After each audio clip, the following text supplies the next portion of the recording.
ਅੱਜ ਦਾ ਪ੍ਰੋਗਰਾਮ ਹੈ ਜਿਹੜਾ ਬਹੁਤ ਵਧੀਆ ਜਾਵੇ ਔਰ ਮੈਂ ਸਾਰੇ ਸਰੋਤਿਆਂ ਨੂੰ ਗੁਜ਼ਾਰਿਸ਼ ਕਰੂੰਗੀ ਕਿ ਮੈਂ ਬਾਕੀ ਪ੍ਰੋਗਰਾਮਸ ਨਹੀਂ ਕਹਿੰਦੀ, ਬਾਕੀ ਤੁਹਾਡੀ ਆਪਣੀ ਮਰਜ਼ੀ ਹੁੰਦੀ ਆ, ਪਰ ਅੱਜ ਸਟ੍ਰਿਕਟਲੀ ਮੇਰੀ ਮਰਜ਼ੀ ਚੱਲੂਗੀ। ਮੇਰਾ ਡਾਕਟਰੀ ਪ੍ਰੋਗਰਾਮ ਜ਼ਰੂਰ ਸ਼ੇਅਰ ਕਰਿਆ ਕਰੋ, ਕਿਉਂਕਿ ਅਗਰ ਆਪਾਂ ਕੁਝ ਸਿੱਖਣ ਨੂੰ ਇੱਥੇ ਬੈਠੇ ਆ, ਕੁਝ ਸਿੱਖ ਰਹੇ ਆ ਔਰ ਤੁਸੀਂ ਸਾਰੇ ਹੀ ਕਹਿੰਦੇ ਹੋ ਕਿ ਤੁਸੀਂ ਬਹੁਤ ਕੁਝ ਸਿੱਖਦੇ ਹੋ, ਤਾਂ ਦੁਆ ਕਰਿਆ ਕਰੋ ਕੋਈ ਆਪਣੀਆਂ ਇਹਨਾਂ ਗੱਲਾਂ ਤੋਂ ਕੋਈ ਹੋਰ ਸਿੱਖ ਕੇ ਆਪਣਾ ਭਲਾ ਕਰ ਸਕੇ, ਹਨਾ। ਸੋ 8:13 ਦਾ ਸਮੇਂ ਤੋਂ ਚੱਲਦੇ ਹਾਂ ਜੀ ਆਪਾਂ ਅੱਜ ਦੇ ਦਿਨ ਦੇ ਸੈਗਮੈਂਟ ਦੇ ਵੱਲ। ਡਾਕਟਰ ਸਾਹਿਬ ਆਪਣੇ ਨਾਲ ਸ਼ਾਮਿਲ ਨੇ, ਡਾਕਟਰ ਤੇਜਪਾਲ ਜੀ ਇਸ ਸਮੇਂ ਪ੍ਰੋਗਰਾਮ ਦੇ ਵਿੱਚ। ਸੋ ਸਤਿ ਸ਼੍ਰੀ ਅਕਾਲ ਡਾਕਟਰ ਸਾਹਿਬ ਔਰ ਸਵਾਗਤ ਹੈ ਜੀ ਪ੍ਰਵਾਸ ਦੀ ਇਸ ਪਰਿਵਾਰ ਦੇ ਵਿੱਚ ਤੁਹਾਡਾ। ਸਤਿ ਸ਼੍ਰੀ ਅਕਾਲ ਜੀ, ਬਹੁਤ ਪਿਆਰ ਭਰੀ ਸਤਿ ਸ਼੍ਰੀ ਅਕਾਲ ਸਾਰੇ ਸਰੋਤਿਆਂ ਨੂੰ ਜੀ, ਪ੍ਰਵਾਸ ਦੀ ਸਾਰੀ ਟੀਮ ਨੂੰ ਤੇ ਜੀ ਤੁਹਾਨੂੰ ਵੀ ਜੀ। ਅੱਜ ਦਾ ਜਿਵੇਂ ਆਪਾਂ ਪਿਛਲੇ ਹਫ਼ਤੇ ਤੈਅ ਕੀਤਾ ਸੀ ਅੱਜ ਦਾ ਟੌਪਿਕ ਜੀ, ਅੱਜ ਆਪਾਂ ਗੱਲ ਕਰਾਂਗੇ ਜੀ ਡਿਪਰੈਸ਼ਨ ਤੇ। ਹਾਂਜੀ, ਤੇ ਡਿਪਰੈਸ਼ਨ ਇੱਕ ਪ੍ਰੋਬਲਮ ਹੈ, ਜਦਕਿ ਬਹੁਤ ਸਾਰੀਆਂ ਹੋਰ ਮਾਨਸਿਕ ਸਮੱਸਿਆਵਾਂ ਹੁੰਦੀਆਂ ਨੇ। ਸਭ ਤੋਂ ਪਹਿਲਾਂ ਆਪਾਂ ਨੂੰ ਇਹ ਸਮਝਣਾ ਹੋਏਗਾ ਕਿ ਮਨ ਤੇ ਸਰੀਰ ਦਾ ਆਪਸ ਸੰਬੰਧ ਕੀ ਹੁੰਦਾ ਜੀ।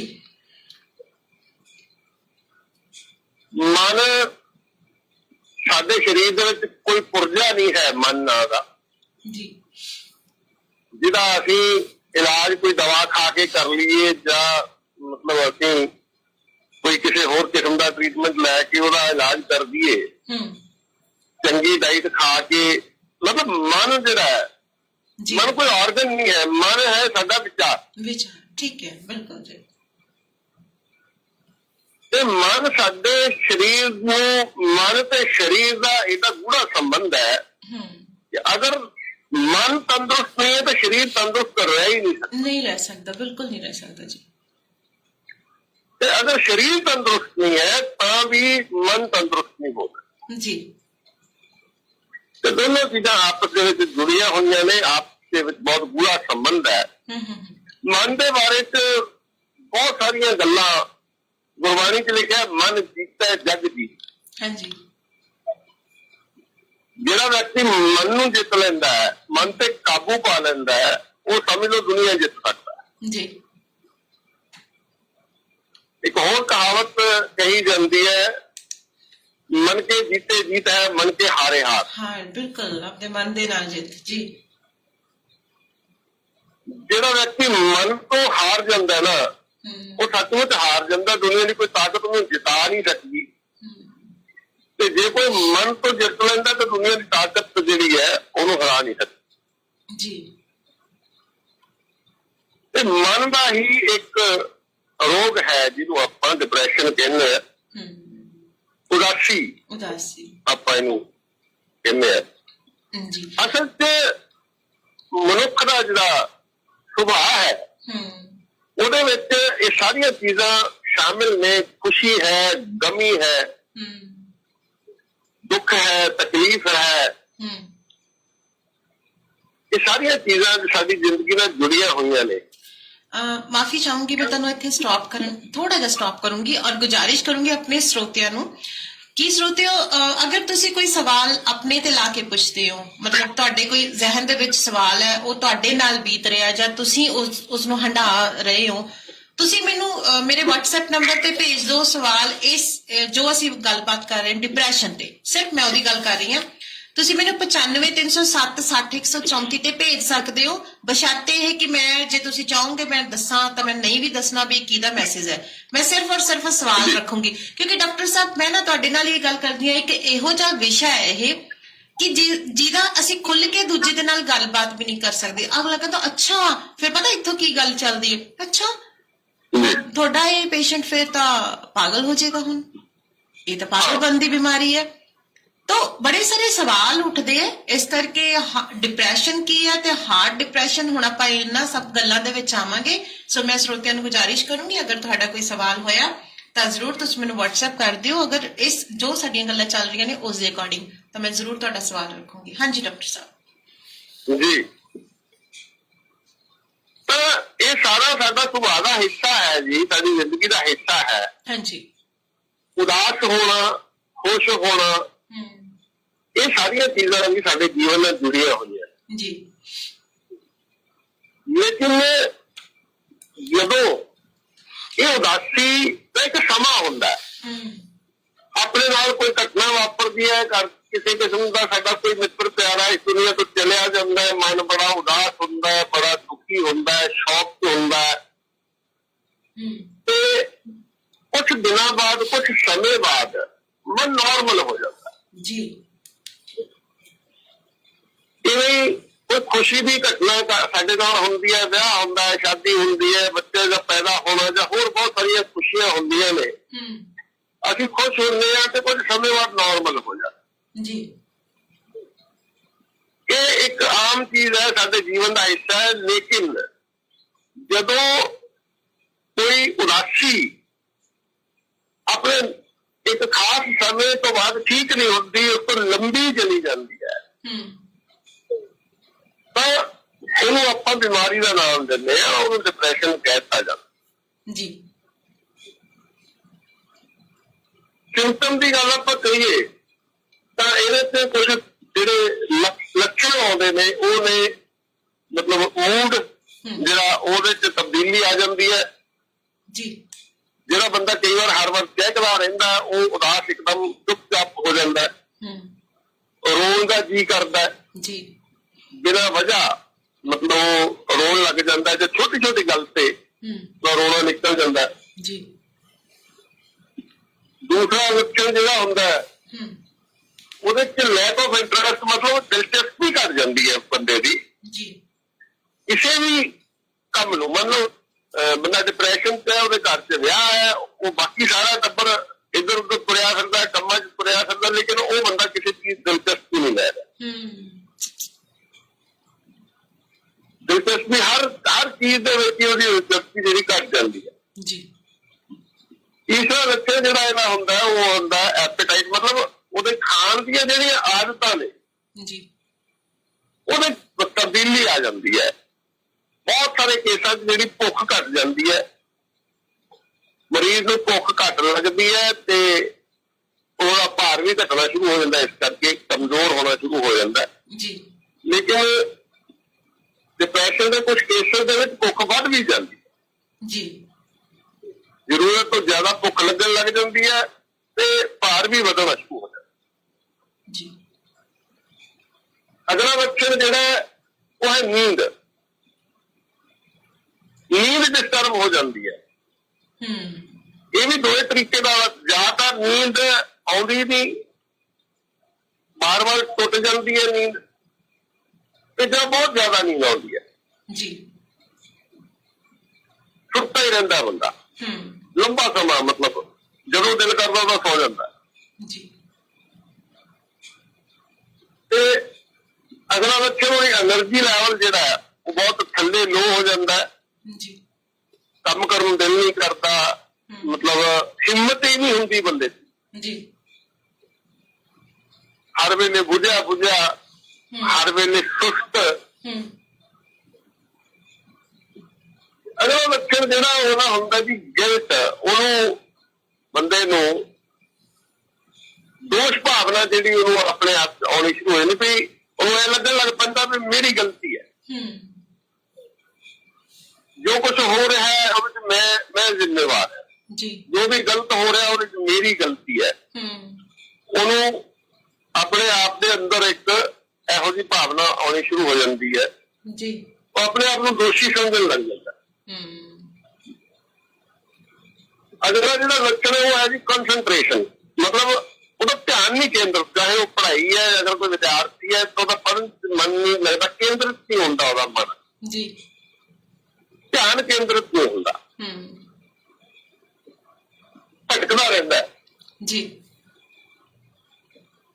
ਤੇ ਅਗਲਾ ਜਿਹੜਾ ਲੱਛਣ ਹੈ ਉਹ ਥੋੜਾ ਜਿਹਾ ਗੰਭੀਰ ਹੁੰਦਾ ਕਿ ਮਰੀਜ਼ ਜਿਹੜਾ ਹੈ ਉਹ ਆਪਣੇ ਆਪ ਨੂੰ ਨੁਕਸਾਨ ਪਹੁੰਚਾਉਣ ਦੀ ਕੋਸ਼ਿਸ਼ ਕਰਦਾ। ਸੁਸਾਈਡਲ ਅਟੈਂਪਟ ਹੋ ਸਕਦੀ ਹੈ, ਉਹਦੇ ਚ ਉਹ ਆਪਣੇ ਹੱਥ ਮਾਰ ਸਕਦਾ ਹੈ। ਅਗਰ ਕਿਸੇ ਵਿਅਕਤੀ ਦੇ ਵਿੱਚ ਇਹ ਸਾਰੇ ਲੱਛਣਾਂ ਦੇ ਵਿੱਚੋਂ ਕੋਈ ਲੱਛਣ ਜਾਂ ਇੱਕ ਤੋਂ ਜ਼ਿਆਦਾ ਲੱਛਣ ਜਿਹੜੇ ਹੈ ਉਹ 2 ਹਫ਼ਤਿਆਂ ਤੋਂ ਜ਼ਿਆਦਾ ਰਹਿੰਦੇ ਨੇ, ਕਿਉਂਕਿ ਆਮ ਤੌਰ ਤੇ ਇਹ ਸੁਭਾਅ ਹੈ ਕਿ ਅਗਰ ਆਪ ਤੁਸੀਂ ਉਦਾਸ ਹੋ ਤਾਂ 2 ਹਫ਼ਤੇ ਲੱਗਦੇ ਨੇ ਤੁਹਾਨੂੰ ਨਾਰਮਲ ਹੋਣ। ਠੀਕ ਹੈ। ਤੇ ਅਗਰ ਖੁਸ਼ ਹੋ, ਬਹੁਤ ਜ਼ਿਆਦਾ ਖੁਸ਼ ਹੈ ਬੰਦਾ, ਤਾਂ ਵੀ ਇੰਨੇ ਕੁ ਸਮੇਂ ਦੇ ਵਿੱਚ ਨਾਰਮਲ ਹੋ ਜਾਂਦਾ ਹੈ। ਤੇ ਜੇ ਕੋਈ ਵਿਅਕਤੀ 2 ਹਫ਼ਤੇ ਤੋਂ ਜ਼ਿਆਦਾ ਸਮਾਂ ਨਾਰਮਲ ਨਹੀਂ ਹੁੰਦਾ, ਠੀਕ ਹੈ, ਉਹਦੇ ਤੇ ਸਾਰੇ ਲੱਛਣ, ਉਹਦੀ ਭੁੱਖ ਨਹੀਂ ਠੀਕ ਹੈਗੀ, ਉਹਦਾ ਮੂਡ ਜਿਹੜਾ ਉਹ ਖਰਾਬ ਰਹਿੰਦਾ ਹੈ, ਉਦਾਸ ਹੈ, ਰੋਣ ਨੂੰ ਜੀ ਕਰਦਾ ਹੈ, ਜਾਂ ਉਹਦਾ ਖਾਣ ਦੀ ਭੁੱਖ ਡਿਸਟਰਬ ਹੋ ਚੁੱਕੀ ਹੈ, ਨੀਂਦ ਡਿਸਟਰਬ ਹੋ ਚੁੱਕੀ ਹੈ, એનર્ਜੀ ਲੈਵਲ ਲੋ ਹੈ, ਤੇ ਇਹ ਸਾਰੀਆਂ ਚੀਜ਼ਾਂ ਜਿਹੜੀਆਂ ਨੇ ਅਗਰ 2 ਹਫ਼ਤੇ ਤੋਂ ਜ਼ਿਆਦਾ ਲੰਬਾ ਸਮਾਂ ਰਹਿੰਦੀਆਂ ਨੇ ਤਾਂ ਡਿਪਰੈਸ਼ਨ ਜਿਹੜਾ ਉਹਨੂੰ ਡਿਪਰੈਸ਼ਨ ਦਾ ਮਰੀਜ਼ ਮੰਨਿਆ ਜਾਂਦਾ ਹੈ ਜੀ। ਇਹ ਭਾਵੇਂ ਕਿ ਇੱਕ ਮਾਨਸਿਕ ਰੋਗ ਹੈ, ਲੇਕਿਨ ਜਿਵੇਂ ਮੈਂ ਪਹਿਲਾਂ ਗੱਲ ਕੀਤੀ ਹੈ ਕਿ ਮਨ ਤੇ ਸਰੀਰ ਇੱਕ ਦੂਜੇ ਨਾਲ ਜੁੜੇ ਹੋਏ ਨੇ ਜੀ। ਪਰ ਇਹਦੇ ਤੇ ਮਾਨਸਿਕ ਰੋਗ ਹੋਣ ਦੇ ਬਾਵਜੂਦ ਲੱਛਣ ਸਰੀਰਕ ਦਿਖ ਰਹੇ ਜੀ। ਹੁਣ ਜੇ ਆਪਾਂ ਗੱਲ ਕਰੀਏ ਕਿ ਇਕੱਲਾ ਮਾਨਸਿਕ ਰੋਗ ਹੈ, ਪਰ ਜਦੋਂ ਮੰਨ ਲਓ ਤੁਹਾਨੂੰ ਬੁਖਾਰ ਹੈ ਤਾਂ ਤੁਸੀਂ ਖੁਸ਼ ਨਹੀਂ ਹੋ ਸਕਦੇ। ਹਾਂ, ਬਿਲਕੁਲ ਜੀ। ਇਸ ਕਰਕੇ ਉਦਾਸੀ ਜਿਹੜੀ ਹੈ ਉਹ ਸਰੀਰ ਨਾਲ ਵੀ ਜੁੜੀ ਹੋਈ, ਉਹਦੇ ਕਾਰਨ ਸਰੀਰਕ ਵੀ ਹੁੰਦੇ ਨੇ ਜੀ। ਜਾਂ ਆਪਾਂ ਇਹ ਕਹਿ ਲਈਏ ਕਿ ਜੇ ਆਪਾਂ ਰੂਟ ਕਾਜ਼ ਦੀ ਗੱਲ ਕਰੀਏ, ਅਸਲ ਕਾਰਨ ਜਿਹੜਾ ਇਸ ਬਿਮਾਰੀ ਦਾ ਜਾਂ ਡਿਪਰੈਸ਼ਨ ਦਾ ਹੁੰਦਾ ਹੈ, ਉਹਦੇ ਚ ਥੋੜਾ ਹਿੱਸਾ ਸਰੀਰਕ ਰੋਲ ਅਦਾ ਕਰਦਾ ਹੈ, ਵੱਡਾ ਹਿੱਸਾ ਮਾਨਸਿਕ ਅਦਾ ਕਰਦਾ ਹੈ। ਸਰੀਰਕ ਇੰਨਾ ਕੁ ਹੁੰਦਾ ਕਿ ਸਾਡੇ ਬ੍ਰੇਨ ਦੇ ਵਿੱਚੋਂ ਕੁਝ ਰਸ ਜਿਹੜੇ ਨੇ, ਕੁਝ ਐਂਜ਼ਾਈਮ ਜਿਹੜੇ ਨੇ ਉਹ ਰਿਲੀਜ਼ ਹੁੰਦੇ ਨੇ ਜਿਹੜੇ ਸਾਡੇ ਮੂਡ ਨੂੰ ਮਤਲਬ ਕੰਟਰੋਲ ਕਰਦੇ ਨੇ। ਠੀਕ ਹੈ। ਉਹਨਾਂ ਦੀ ਅਗਰ ਕਮੀ ਆ ਜਾਂਦੀ ਹੈ ਤੇ ਉਹਦੇ ਨਾਲ ਡਿਪਰੈਸ਼ਨ ਹੋ ਸਕਦਾ ਹੈ, ਲੇਕਿਨ ਵੱਡਾ ਕਾਰਨ ਜਿਹੜਾ ਇਹਦਾ ਮਾਨਸਿਕ ਜੀ।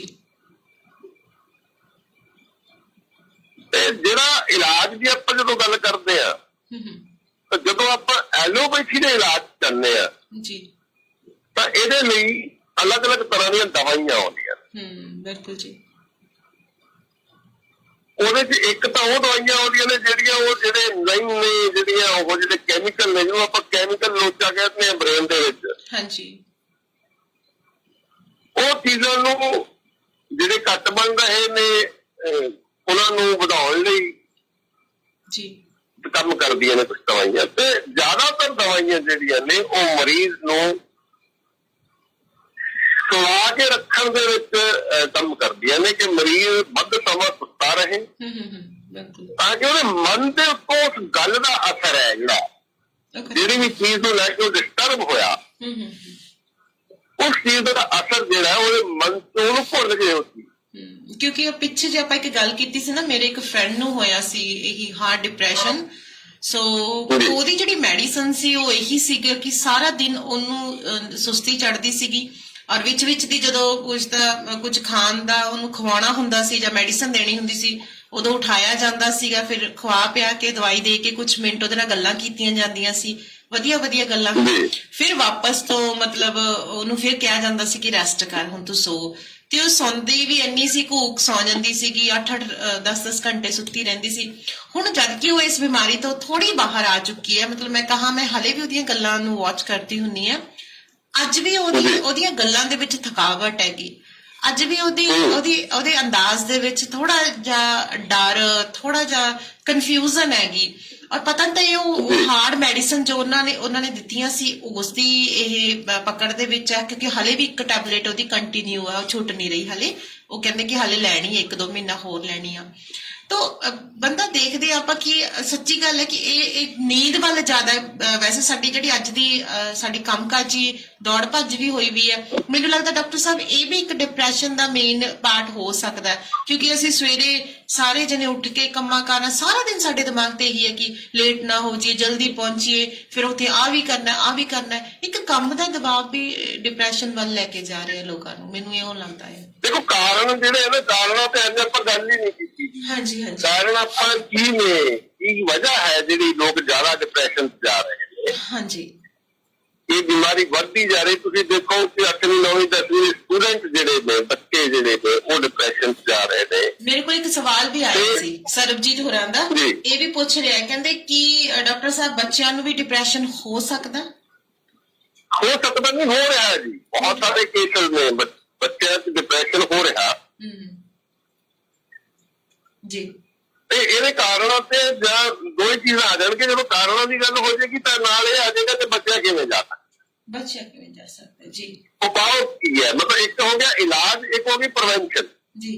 ਬਚਾਅ ਕਿਵੇਂ ਕੀਤਾ ਜਾ ਸਕਦਾ, ਤੇ ਜੇ ਹੋ ਗਿਆ ਤਾਂ ਫਿਰ ਇਲਾਜ ਕਿਵੇਂ ਕੀਤਾ ਜਾ ਸਕਦਾ ਜੀ। ਤਾਂ ਆਪਾਂ ਗੱਲ ਜਦੋਂ ਐਲੋਪੈਥੀ ਮੈਡੀਸਨ ਦੀ ਕਰਦੇ ਆ ਤਾਂ ਇੱਕ ਜਿਹੜੀ ਮਾੜੀ ਚੀਜ਼ ਹੈ ਉਹਦੇ ਚ ਉਹ ਕੀ ਹੈ ਵੀ ਜਿੰਨੀਆਂ ਵੀ ਡਿਪਰੈਸ਼ਨ ਦੀਆਂ, ਐਂਗਜ਼ਾਇਟੀ ਦੀਆਂ, ਮਾਨਸਿਕ ਰੋਗਾਂ ਦੀਆਂ ਦਵਾਈਆਂ ਹੁੰਦੀਆਂ ਨੇ, ਉਹਨਾਂ ਦੀ ਟਰਾਇਲ ਜਿਹੜੀ ਐਨੀਮਲ ਟਰਾਇਲ ਆਮ ਦਵਾਈਆਂ ਦੀ ਕੀਤੀ ਜਾਂਦੀ ਹੈ। ਪਹਿਲਾਂ ਪਸ਼ੂਆਂ ਤੇ ਜਾਂ ਜਾਨਵਰਾਂ ਤੇ ਇਸਤੇਮਾਲ ਕਰਕੇ ਉਹਨਾਂ ਦੇ ਪ੍ਰਭਾਵ ਦੇਖੇ ਜਾਂਦੇ ਨੇ, ਸਾਈਡ ਇਫੈਕਟ ਦੇਖੇ ਜਾਂਦੇ ਨੇ। ਪਰ ਜਿਹੜੇ ਮਾਨਸਿਕ ਰੋਗਾਂ ਦੀਆਂ ਦਵਾਈਆਂ ਨੇ ਉਹਨਾਂ ਦੀ ਟਰਾਇਲ ਜਿਹੜੀ ਜਾਨਵਰਾਂ ਤੇ ਨਹੀਂ ਕੀਤੀ ਜਾ ਸਕਦੀ ਜੀ, ਕਿਉਂਕਿ ਅਗਰ ਤੁਸੀਂ ਕਿਸੇ ਫਿਜ਼ੀਕਲ ਜਿਹੜੀ ਬਿਮਾਰੀ ਹੈ ਉਹਦੇ ਲਈ ਕੋਈ ਦਵਾ ਹੈ, ਉਹਦੇ ਚੂਹੇ ਦੇ ਉੱਤੇ ਤੁਸੀਂ ਟੈਸਟ ਕਰ ਰਹੇ ਹੋ, ਉਹਦੇ ਸਰੀਰ ਦੇ ਵਿੱਚ ਕੀ ਕੀ ਤਬਦੀਲੀ ਆ ਰਹੀ ਨੇ, ਉਹ ਚੂਹੇ ਦੇ ਮਨ ਤੇ ਕੀ ਅਸਰ ਪੈ ਰਿਹਾ ਉਸ ਦਾ ਬਾਅਦ ਉਹ ਨਹੀਂ ਪਤਾ ਕੀਤਾ ਜਾ ਸਕਦਾ। ਬਿਲਕੁਲ ਜੀ। ਇਸ ਕਰਕੇ ਜਿੰਨੀਆਂ ਦਵਾਈਆਂ ਹੁੰਦੀਆਂ ਨੇ ਇਹਨਾਂ ਦੇ ਉੱਤੇ ਕੋਈ ਜਾਨਵਰਾਂ ਤੇ ਟਰਾਇਲ ਨਹੀਂ ਹੁੰਦਾ, ਇਹ ਸਿੱਧੀਆਂ ਇਨਸਾਨ ਨੂੰ ਦਿੱਤੀਆਂ ਜਾਂਦੀਆਂ ਜੀ। ਇਸ ਕਰਕੇ ਜਿਹੜੀ ਦਵਾ ਕੀ ਸਾਈਡ ਇਫੈਕਟ ਦੇ ਜਾਏਗੀ ਕੁਝ ਪਤਾ ਨਹੀਂ ਜੀ। ਤਾਂ ਇਸ ਕਰਕੇ ਸਭ ਤੋਂ ਵੱਡਾ ਜਿਹੜਾ ਇਹਦੇ ਤੋਂ ਇਲਾਜ ਦੀ ਗੱਲ ਕਰੀਏ ਜਾਂ ਨਿਕਲਣ ਦੀ ਗੱਲ ਕਰੀਏ ਤਾਂ ਸਭ ਤੋਂ ਅੱਛਾ ਜਿਹੜਾ ਰਿਜ਼ਲਟ ਹੈ ਉਹ ਕਾਉਂਸਲਿੰਗ ਨਾਲ ਹੋ ਸਕਦਾ ਹੈ। ਮਾਨਸਿਕ ਤਰੀਕੇ ਨਾਲ ਹੀ ਉਸ ਪੇਸ਼ੈਂਟ ਨੂੰ ਹੈਂਡਲ ਕੀਤਾ ਜਾਵੇ ਤਾਂ ਉਹ ਬਿਹਤਰ ਰਸਤਾ ਹੁੰਦਾ ਜੀ। ਤੇ ਹੁਣ ਆਪਾਂ ਆਉਣੇ ਇਸ ਗੱਲ ਤੇ ਕਿ ਕਿਉਂ ਇਹ ਘਟਨਾਵਾਂ ਵੱਧ ਰਹੀਆਂ ਨੇ, ਕਿਉਂ ਸਟ੍ਰੈਸ ਲੋਕ, ਤਣਾਅ ਕਿਉਂ ਹੈ ਲੋਕਾਂ ਚ, ਉਦਾਸੀ ਕਿਉਂ ਹੈ, ਜਾਂ ਐਂਗਜ਼ਾਇਟੀ, ਚਿੰਤਾ ਰੋਗ ਕਿਉਂ ਹੋ ਰਹੇ ਨੇ। ਇਹ ਸਾਰੇ ਮਾਨਸਿਕ ਰੋਗ ਜਿਹੜੇ ਹੈ ਇਹ ਕਿਉਂ ਹੋ ਰਹੇ ਨੇ, ਇਹਦੇ ਚ ਆਪਾਂ ਜਦੋਂ ਜਾਣਦੇ ਹਾਂ ਤਾਂ ਆਪਾਂ ਪਿੱਛੋਂ ਜਦੋਂ ਆਪਾਂ ਚੱਕਦੇ ਹਾਂ ਤਾਂ ਅੱਜ ਤੋਂ 50 ਸਾਲ ਪਹਿਲਾਂ ਤੁਸੀਂ ਸੁਣਿਆ ਹੋਣਾ ਸਾਰੇ ਲੋਕਾਂ ਦੇ ਸਾਧਨ ਘੱਟ, 50 ਨਹੀਂ ਥੋੜਾ ਹੋਰ ਪਿੱਛੇ ਚਲੇ ਜਾਓ, 100 ਸਾਲ ਚਲੇ ਜਾਓ ਕਿ ਲੋਕ ਪੈਦਲ ਜਾਂਦੇ ਹੁੰਦੇ ਸੀ ਰਿਸ਼ਤੇਦਾਰੀਆਂ ਚ ਤੇ 7-7 10-10 ਦਿਨ ਰਹਿ ਕੇ ਆਉਂਦੇ ਹੁੰਦੇ। ਹਾਂ ਬਿਲਕੁਲ ਜੀ। ਬਰਾਤ ਵੀ ਪੈਦਲ ਜਾਂ ਗੱਡਿਆਂ ਤੇ ਜਾਂਦੀ ਸੀ ਤੇ 7-7 ਦਿਨ ਕੁੜੀ ਵਾਲੇ ਦੇ ਘਰੇ ਬਰਾਤ ਰੁਕਦੀ ਜੀ। ਮਤਲਬ ਅਸੀਂ ਤਰੱਕੀ ਵੱਲ ਵਧੇ ਆ, ਅਸੀਂ ਡਿਵੈਲਪਮੈਂਟ ਦੇ ਨਾਂ ਤੇ ਜਿਹੜੇ ਸਾਡੇ ਰਿਸ਼ਤੇ ਨੇ ਉਹ ਪੂਰੀ ਤਰ੍ਹਾਂ ਖਤਮ ਹੋ ਚੁੱਕੇ ਜੀ। ਸਾਡਾ ਜਿਹੜਾ ਇੱਕ ਦੂਜੇ ਨਾਲ ਕਮਿਊਨੀਕੇਸ਼ਨ ਸੀਗਾ, ਜਿਹੜਾ ਅਸੀਂ ਇੱਕ ਦੂਜੇ ਨਾਲ ਦਿਲਾਂ ਦੀ ਸਾਂਝ ਪਾਉਂਦੇ ਸੀ ਜੀ, ਉਹ ਘਟ ਗਈ ਹੈ। ਜਦੋਂ ਅਸੀਂ ਮਤਲਬ ਆਪਾਂ ਬੱਚੇ ਦੀ ਗੱਲ ਕਰਦੇ ਆ ਕਿ ਬੱਚੇ ਨੇ ਜਿਹੜੀ ਉਮਰ ਦੇ ਵਿੱਚ ਉਹਨੇ ਖੇਡਣਾ ਹੈ, ਜਿਹੜੀ ਉਮਰ ਦੇ ਵਿੱਚ ਉਹਦਾ ਬਚਪਨ ਦਾ ਇੰਜੋਏ ਕਰਨਾ ਹੈ, ਉਹਨੇ ਉਹ ਉਮਰ ਤਾਂ ਅਸੀਂ ਉਹਦੀ ਸਕੂਲ ਚ ਤੇ ਟਿਊਸ਼ਨ ਚ ਬਿਤਾ ਰਹੇ। ਹਾਂ ਸੱਚੀ ਗੱਲ ਕਹੀ ਤੁਸੀਂ। ਸਰਕਾਰ ਨੇ ਮਤਲਬ ਨਿਯਮ ਬਣਾਇਆ ਸੀ ਕਿ 5 ਸਾਲ ਤੋਂ ਛੋਟਾ ਬੱਚਾ ਸਕੂਲ ਚ ਦਾਖਲ ਨਹੀਂ ਕਰਨਾ। ਅਸੀਂ 2.5 ਸਾਲਾਂ ਤੇ 2.5 ਸਾਲਾਂ ਦੇ ਬੱਚੇ ਜਿਹੜੇ ਹੈ ਉਹ ਨਰਸਰੀਆਂ ਦੇ ਵਿੱਚ, ਵੱਡੇ ਵੱਡੇ ਪ੍ਰਾਈਵੇਟ ਸਕੂਲਾਂ ਜਾਂ ਕ੍ਰੈਚਸ ਦੇ ਵਿੱਚ ਛੱਡੇ ਹੋਏ ਨੇ। ਜਿਹੜਾ ਸਮਾਂ ਉਸ ਬੱਚੇ ਨੇ ਇੰਜੋਏ ਕਰਨਾ, ਆਪਣੇ ਮਿੱਤਰਾਂ ਦੋਸਤਾਂ ਤੋਂ ਬਾਹਰ ਗਲੀ ਚ ਖੇਡਣਾ, ਦੌੜਨਾ ਭੱਜਣਾ, ਉਦੋਂ ਉਹਨੇ ਗਰੋ ਕਰਨਾ, ਉਹਦਾ ਮਾਨਸਿਕ ਵਿਕਾਸ ਹੋਣਾ, ਸਰੀਰਕ ਵਿਕਾਸ ਹੋਣਾ। ਉਹ ਅਸੀਂ ਬਾਲ ਮਜ਼ਦੂਰੀ ਤੇ ਤਾਂ ਕਾਨੂੰਨ ਬਣਿਆ ਹੋਇਆ ਕਿ ਬਾਲ ਮਜ਼ਦੂਰੀ ਜਿਹੜੀ 18 ਸਾਲ ਤੋਂ ਥੱਲੇ ਬੱਚੇ ਨੂੰ ਤੁਸੀਂ ਕੰਮ ਨਹੀਂ ਕਰਵਾ ਸਕਦੇ, ਲੇਕਿਨ ਇਸ ਗੱਲ ਤੇ ਕੋਈ ਕਾਨੂੰਨ ਨਹੀਂ ਹੈ ਕਿ ਕਿੰਨੀ ਮਤਲਬ ਉਮਰ ਦੇ ਬੱਚੇ ਨੂੰ ਪੜ੍ਹਨ ਪਾਉਣਾ ਹੈ, ਭਾਵੇਂ ਕਿ ਚਲੋ ਸਰਕਾਰ ਨੇ ਤੈਅ ਕੀਤਾ ਸਰਕਾਰੀ ਸਕੂਲ ਚ ਨਹੀਂ ਮਿਲਦਾ ਐਡਮਿਸ਼ਨ,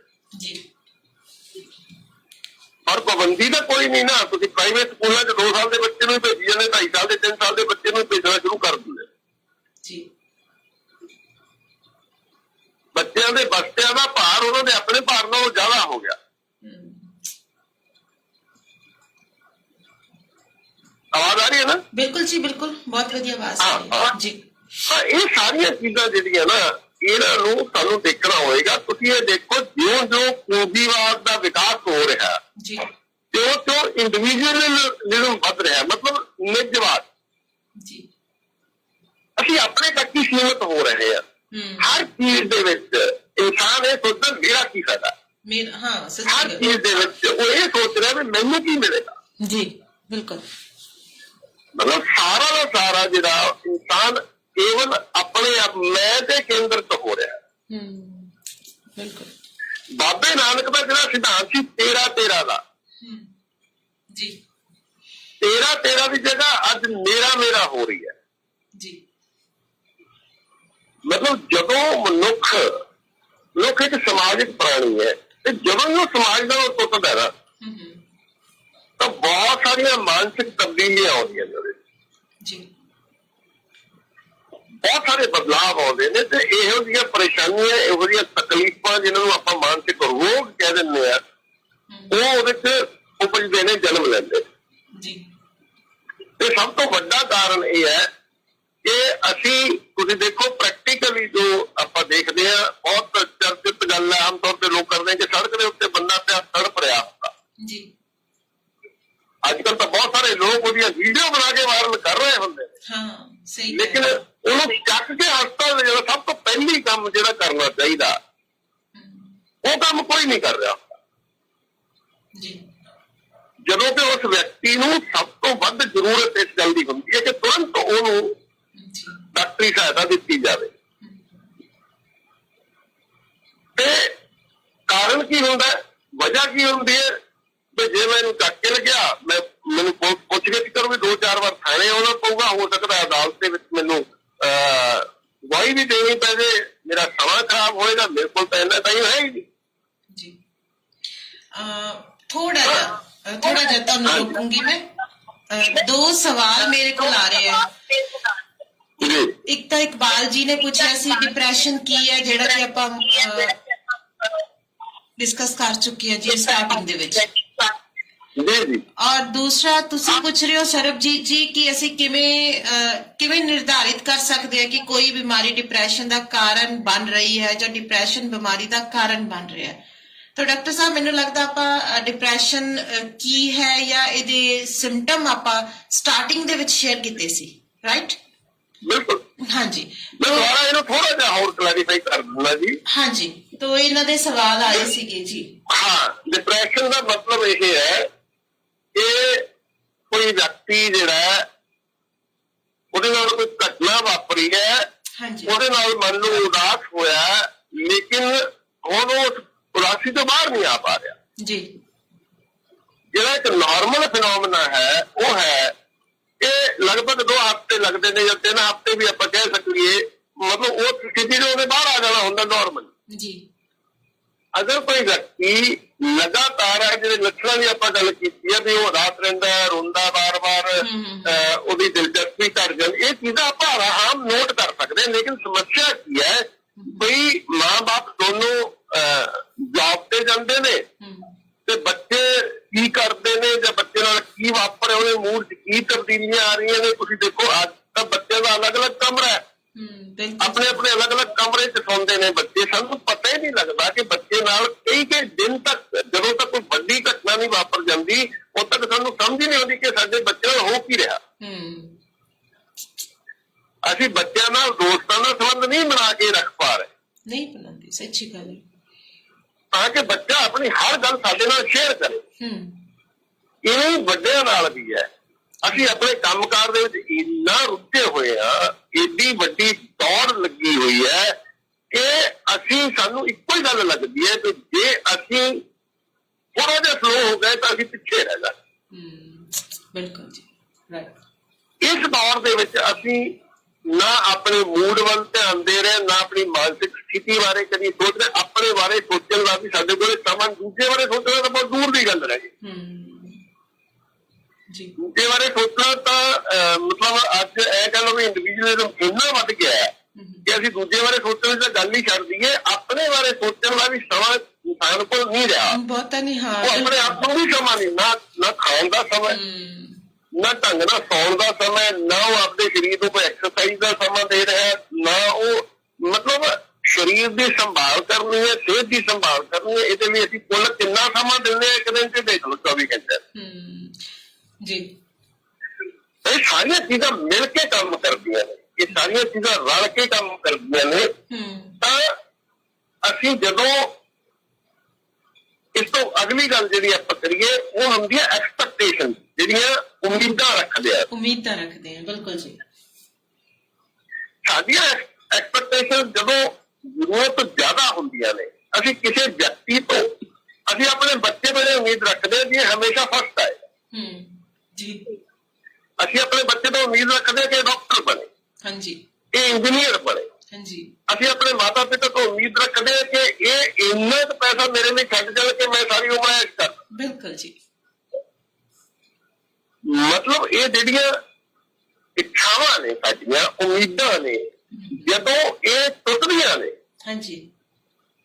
ਉਦੋਂ ਅਸੀਂ ਇਹੋ ਜਿਹੇ ਰੋਗਾਂ ਦਾ ਸ਼ਿਕਾਰ ਹੁੰਦੇ। ਜਦੋਂ ਉਮੀਦਾਂ ਖਰੀਆਂ ਨਹੀਂ ਉਤਰਦੀਆਂ, ਜਦੋਂ ਉਮੀਦਾਂ ਸਾਡੀਆਂ ਪੂਰੀਆਂ ਨਹੀਂ ਹੁੰਦੀਆਂ, ਤਾਂ ਇਹਦੇ ਲਈ ਇੱਕ ਚੀਜ਼ ਜਿਹੜੀ ਆਪਾਂ ਨੂੰ ਧਿਆਨ ਚ ਰੱਖਣੀ ਚਾਹੀਦੀ ਹੈ ਕਿ ਇਨਸਾਨ ਜਿਹੜਾ ਉਹ ਖੁਦ ਆਤਮ ਨਿਰਭਰ ਹੋਣਾ ਚਾਹੀਦਾ। ਉਹਨੂੰ ਉਮੀਦਾਂ ਏਦਾਂ ਨਹੀਂ ਰੱਖਣੀ, ਮੈਂ ਨਹੀਂ ਕਹਿ ਰਿਹਾ ਵੀ ਉਮੀਦ ਨਹੀਂ ਰੱਖਣੀ ਚਾਹੀਦੀ, ਉਹ ਆਸ ਤੇ ਉਮੀਦ ਤੇ ਇਨਸਾਨ ਜ਼ਿੰਦਾ ਰਹਿੰਦਾ ਹੈ। ਉਮੀਦ ਇਨਸਾਨ ਨੂੰ ਉਤਸ਼ਾਹਿਤ ਵੀ ਕਰਦੀ ਹੈ, ਲੇਕਿਨ ਜ਼ਰੂਰਤ ਤੋਂ ਜ਼ਿਆਦਾ ਉਮੀਦਾਂ, ਜਿਹਦੇ ਵਿੱਚ ਤੁਹਾਡਾ ਆਪਣਾ ਰੋਲ ਘੱਟ ਹੁੰਦਾ, ਅਸੀਂ ਦੂਜੇ ਤੋਂ ਉਮੀਦ ਕਰੀ ਜਾਂਦੇ ਕਿ ਇਹ ਮੇਰੇ ਨਾਲ ਚੰਗਾ ਵਿਵਹਾਰ ਕਰੇ। ਅਸੀਂ ਆਪ ਕੀ ਕਰ ਰਹੇ ਹਾਂ? ਹੁਣ ਚੰਗੇ ਵਿਵਹਾਰ ਦੀ ਗੱਲ ਕਰੀਏ ਤਾਂ ਇਹ ਦੋ ਤਰਫਾ ਹੁੰਦਾ। ਤੁਸੀਂ ਕਿਸੇ ਨਾਲ ਹੱਸ ਕੇ ਬੋਲਦੇ ਹੋ ਤਾਂ ਦੂਜਾ ਸਾਹਮਣੇ ਵਾਲਾ ਤੁਹਾਡਾ ਹੱਸ ਕੇ ਬੋਲਦਾ। ਅਸੀਂ ਇਹ ਉਮੀਦ ਕਰੀਏ ਕਿ ਹਰ ਇਨਸਾਨ ਮੇਰੇ ਨਾਲ ਚੰਗੀ ਤਰ੍ਹਾਂ ਪੇਸ਼ ਆਵੇ ਤੇ ਮੈਂ ਭਾਵੇਂ ਉਹਦੇ ਨਾਲ ਚੰਗੀ ਤਰ੍ਹਾਂ ਨਾ ਪੇਸ਼ ਆਵਾਂ। ਇਹੋ ਜਿਹੀ ਉਮੀਦ ਕਰਨਾ ਤਾਂ ਗਲਤ ਹੈ। ਅਸੀਂ ਇਹ ਉਮੀਦ ਕਰ ਸਕਦੇ ਹਾਂ, ਜਾਂ ਆਪਾਂ ਬਹੁਤ ਵਕਤ ਹੁੰਦਾ ਸਾਡੇ ਵਰਗੇ ਲੋਕ ਜਿਹੜੇ ਸਮਾਜ ਸੇਵਾ ਕਰਦੇ ਨੇ, ਜਿਹੜੇ ਲੋਕ ਸੋਸ਼ਲ ਵਰਕ ਕਰਦੇ ਨੇ, ਬਹੁਤ ਸਾਰੇ ਇਹੋ ਜਿਹੇ ਲੋਕ ਵੀ ਇੱਕ ਸਟੇਜ ਤੇ ਜਾ ਕੇ ਡਿਪਰੈਸ਼ਨ ਚਲੇ ਜਾਂਦੇ। ਵਜ੍ਹਾ ਕੀ ਹੁੰਦੀ ਹੈ? ਯਾਰ ਮੈਂ ਲੋਕਾਂ ਲਈ ਇੰਨਾ ਕੁਛ ਕੀਤਾ ਹੈ, ਲੋਕ ਮੇਰੀ ਗੱਲ ਹੀ ਨਹੀਂ ਸੁਣਦੇ। ਸੱਚੀ ਗੱਲ। ਤੇ ਜਦੋਂ ਮੇਰੇ ਤੇ ਮੁਸੀਬਤ ਆਈ ਤਾਂ ਕੋਈ ਨਹੀਂ ਖੜਿਆ ਮੇਰੇ ਨਾਲ। ਬਿਲਕੁਲ। ਇਹਦਾ ਮਤਲਬ ਕੀ ਹੈ? ਇਹਦਾ ਮਤਲਬ ਇਹ ਹੈ ਵੀ ਜਦੋਂ ਅਸੀਂ ਸੋਸ਼ਲ ਵਰਕ ਕਰ ਰਹੇ ਹਾਂ ਉਦੋਂ ਅਸੀਂ ਇਸ ਉਮੀਦ ਨਾਲ ਕਰ ਰਹੇ ਹਾਂ ਕਿ ਜਦੋਂ ਮੇਰੇ ਤੇ ਭੀੜ ਪੈ ਗਈ ਮੇਰੇ ਨਾਲ ਲੋਕ ਖੜਨਗੇ। ਜੀ ਬਿਲਕੁਲ। ਇਹਦਾ ਮਤਲਬ ਉਹ ਜਿਹੜੀ ਤੁਹਾਡੀ ਸੇਵਾ ਹੈ ਉਹ ਨਿਰਸਵਾਰਥ ਨਹੀਂ ਹੈ, ਉਹਦੇ ਪਿੱਛੇ ਵੀ ਤੁਹਾਡਾ ਇੱਕ ਸਵਾਰਥ ਛੁਪਿਆ ਹੋਇਆ। ਅੱਜ ਦੀ ਤਰੀਕ ਤੇ ਅਸੀਂ ਬੱਚਿਆਂ ਨੂੰ ਪੜ੍ਹਾਉਂਦੇ ਹਾਂ, ਅਸੀਂ ਬੱਚਿਆਂ ਨੂੰ ਦੇਖਭਾਲ ਕਰਦੇ ਹਾਂ, ਬੱਚਿਆਂ ਨੂੰ ਪਾਲਦੇ ਹਾਂ, ਜਿਹਦੇ ਪਿੱਛੇ ਅਸਲ ਚ ਸਾਡਾ ਇੱਕ ਬਹੁਤ ਵੱਡਾ ਸਵਾਰਥ ਹੁੰਦਾ ਕਿ ਇਹ ਬੁੱਢੇ ਹੋਇਆਂ ਨੂੰ ਸਾਨੂੰ ਸੰਭਾਲਣਗੇ, ਸਾਡੀ ਦੇਖਭਾਲ ਕਰਨਗੇ, ਸਾਡੀ ਸੇਵਾ ਕਰਨਗੇ। ਜੀ ਬਿਲਕੁਲ। ਅਗਰ ਤੁਸੀਂ ਨਿਰਸਵਾਰਥ ਬੱਚੇ ਨੂੰ ਮਤਲਬ ਪੜ੍ਹਾਉਣੇ ਪਾਲਦੇ ਆ ਤੇ ਇਹ ਉਮੀਦ ਨਹੀਂ ਰੱਖਦੇ, ਉਹਨੂੰ ਛੱਡ ਦਿੰਦੇ ਹੋ ਖੁੱਲਾ, ਉਹਨੂੰ ਸੰਸਕਾਰ ਇਹੋ ਜਿਹੇ ਦੇ ਦਿੰਦੇ ਹੋ ਕਿ ਠੀਕ ਹੈ ਜੀ ਇਹ ਇੱਕ ਮਤਲਬ ਸਮਾਜਿਕ ਪ੍ਰਾਣੀ ਇਨਸਾਨ ਤਾਂ ਇਹ ਜ਼ਰੂਰੀ ਹੈ ਕਿ ਜੇ ਮਾਂ ਪਿਓ ਨੇ ਬੱਚੇ ਨੂੰ ਪੈਦਾ ਕੀਤਾ ਹੈ ਜਾਂ ਬੱਚਾ ਜਦੋਂ ਦੇਖਦਾ ਕਿ ਮੇਰਾ ਮਾਂ ਪਿਓ ਮੇਰੇ ਦਾਦਾ ਦਾਦੀ ਦੀ ਸਾਂਭ ਸੰਭਾਲ ਕਰਨਾ ਤਾਂ ਸਿੱਖ ਜਾਂਦਾ ਕਿ ਮੈਂ ਵੀ ਆਪਣੇ ਮਾਂ ਬਾਪ ਨੂੰ ਸਾਂਭ ਸੰਭਾਲ ਕਰਨਾ, ਤਾਂ ਉਹਨੇ ਕੋਈ ਉਮੀਦ ਰੱਖਣੀ ਜਿਹੜੀ ਹੈ ਉਹਦੀ ਕੋਈ ਜ਼ਰੂਰਤ ਨਹੀਂ।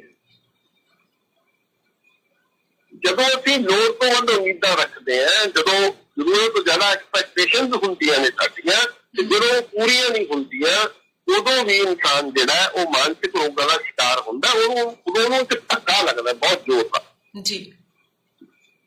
ਕਿ ਮੈਂ ਇਹਦੇ ਲਈ ਇੰਨਾ ਕੁਛ ਕੀਤਾ, ਚਾਹੇ ਇਹਨੂੰ ਤੁਸੀਂ ਰਿਲੇਟਿਵ ਨਾਲ ਲਾ ਲਈਏ, ਮਿੱਤਰ ਦੋਸਤਾਂ ਨਾਲ ਲਾ ਲਈਏ, ਬਹੁਤ ਵਾਰ ਇਸ ਕਰਕੇ ਇਨਸਾਨ ਜਿਹੜਾ ਉਹ ਡਿਪਰੈਸ਼ਨ ਚਲਿਆ ਜਾਂਦਾ ਹੈ ਕਿ ਉਹਨੇ ਬਹੁਤ ਸਾਰੀਆਂ ਉਮੀਦਾਂ ਰੱਖੀਆਂ ਹੁੰਦੀਆਂ ਕਿਸੇ ਤੋਂ, ਆਪਣੇ ਮਿੱਤਰ ਤੋਂ, ਆਪਣੇ ਰਿਸ਼ਤੇਦਾਰ ਤੋਂ, ਆਪਣੇ ਬੱਚਿਆਂ ਤੋਂ, ਆਪਣੇ ਮਾਂ ਬਾਪ ਤੋਂ, ਤੇ ਉਹ ਉਮੀਦ ਜਦੋਂ ਪੂਰੀ ਨਹੀਂ ਹੁੰਦੀ ਉਹਦੀ ਤਾਂ ਫਿਰ ਉਹ ਉਦਾਸ ਹੋ ਜਾਂਦਾ।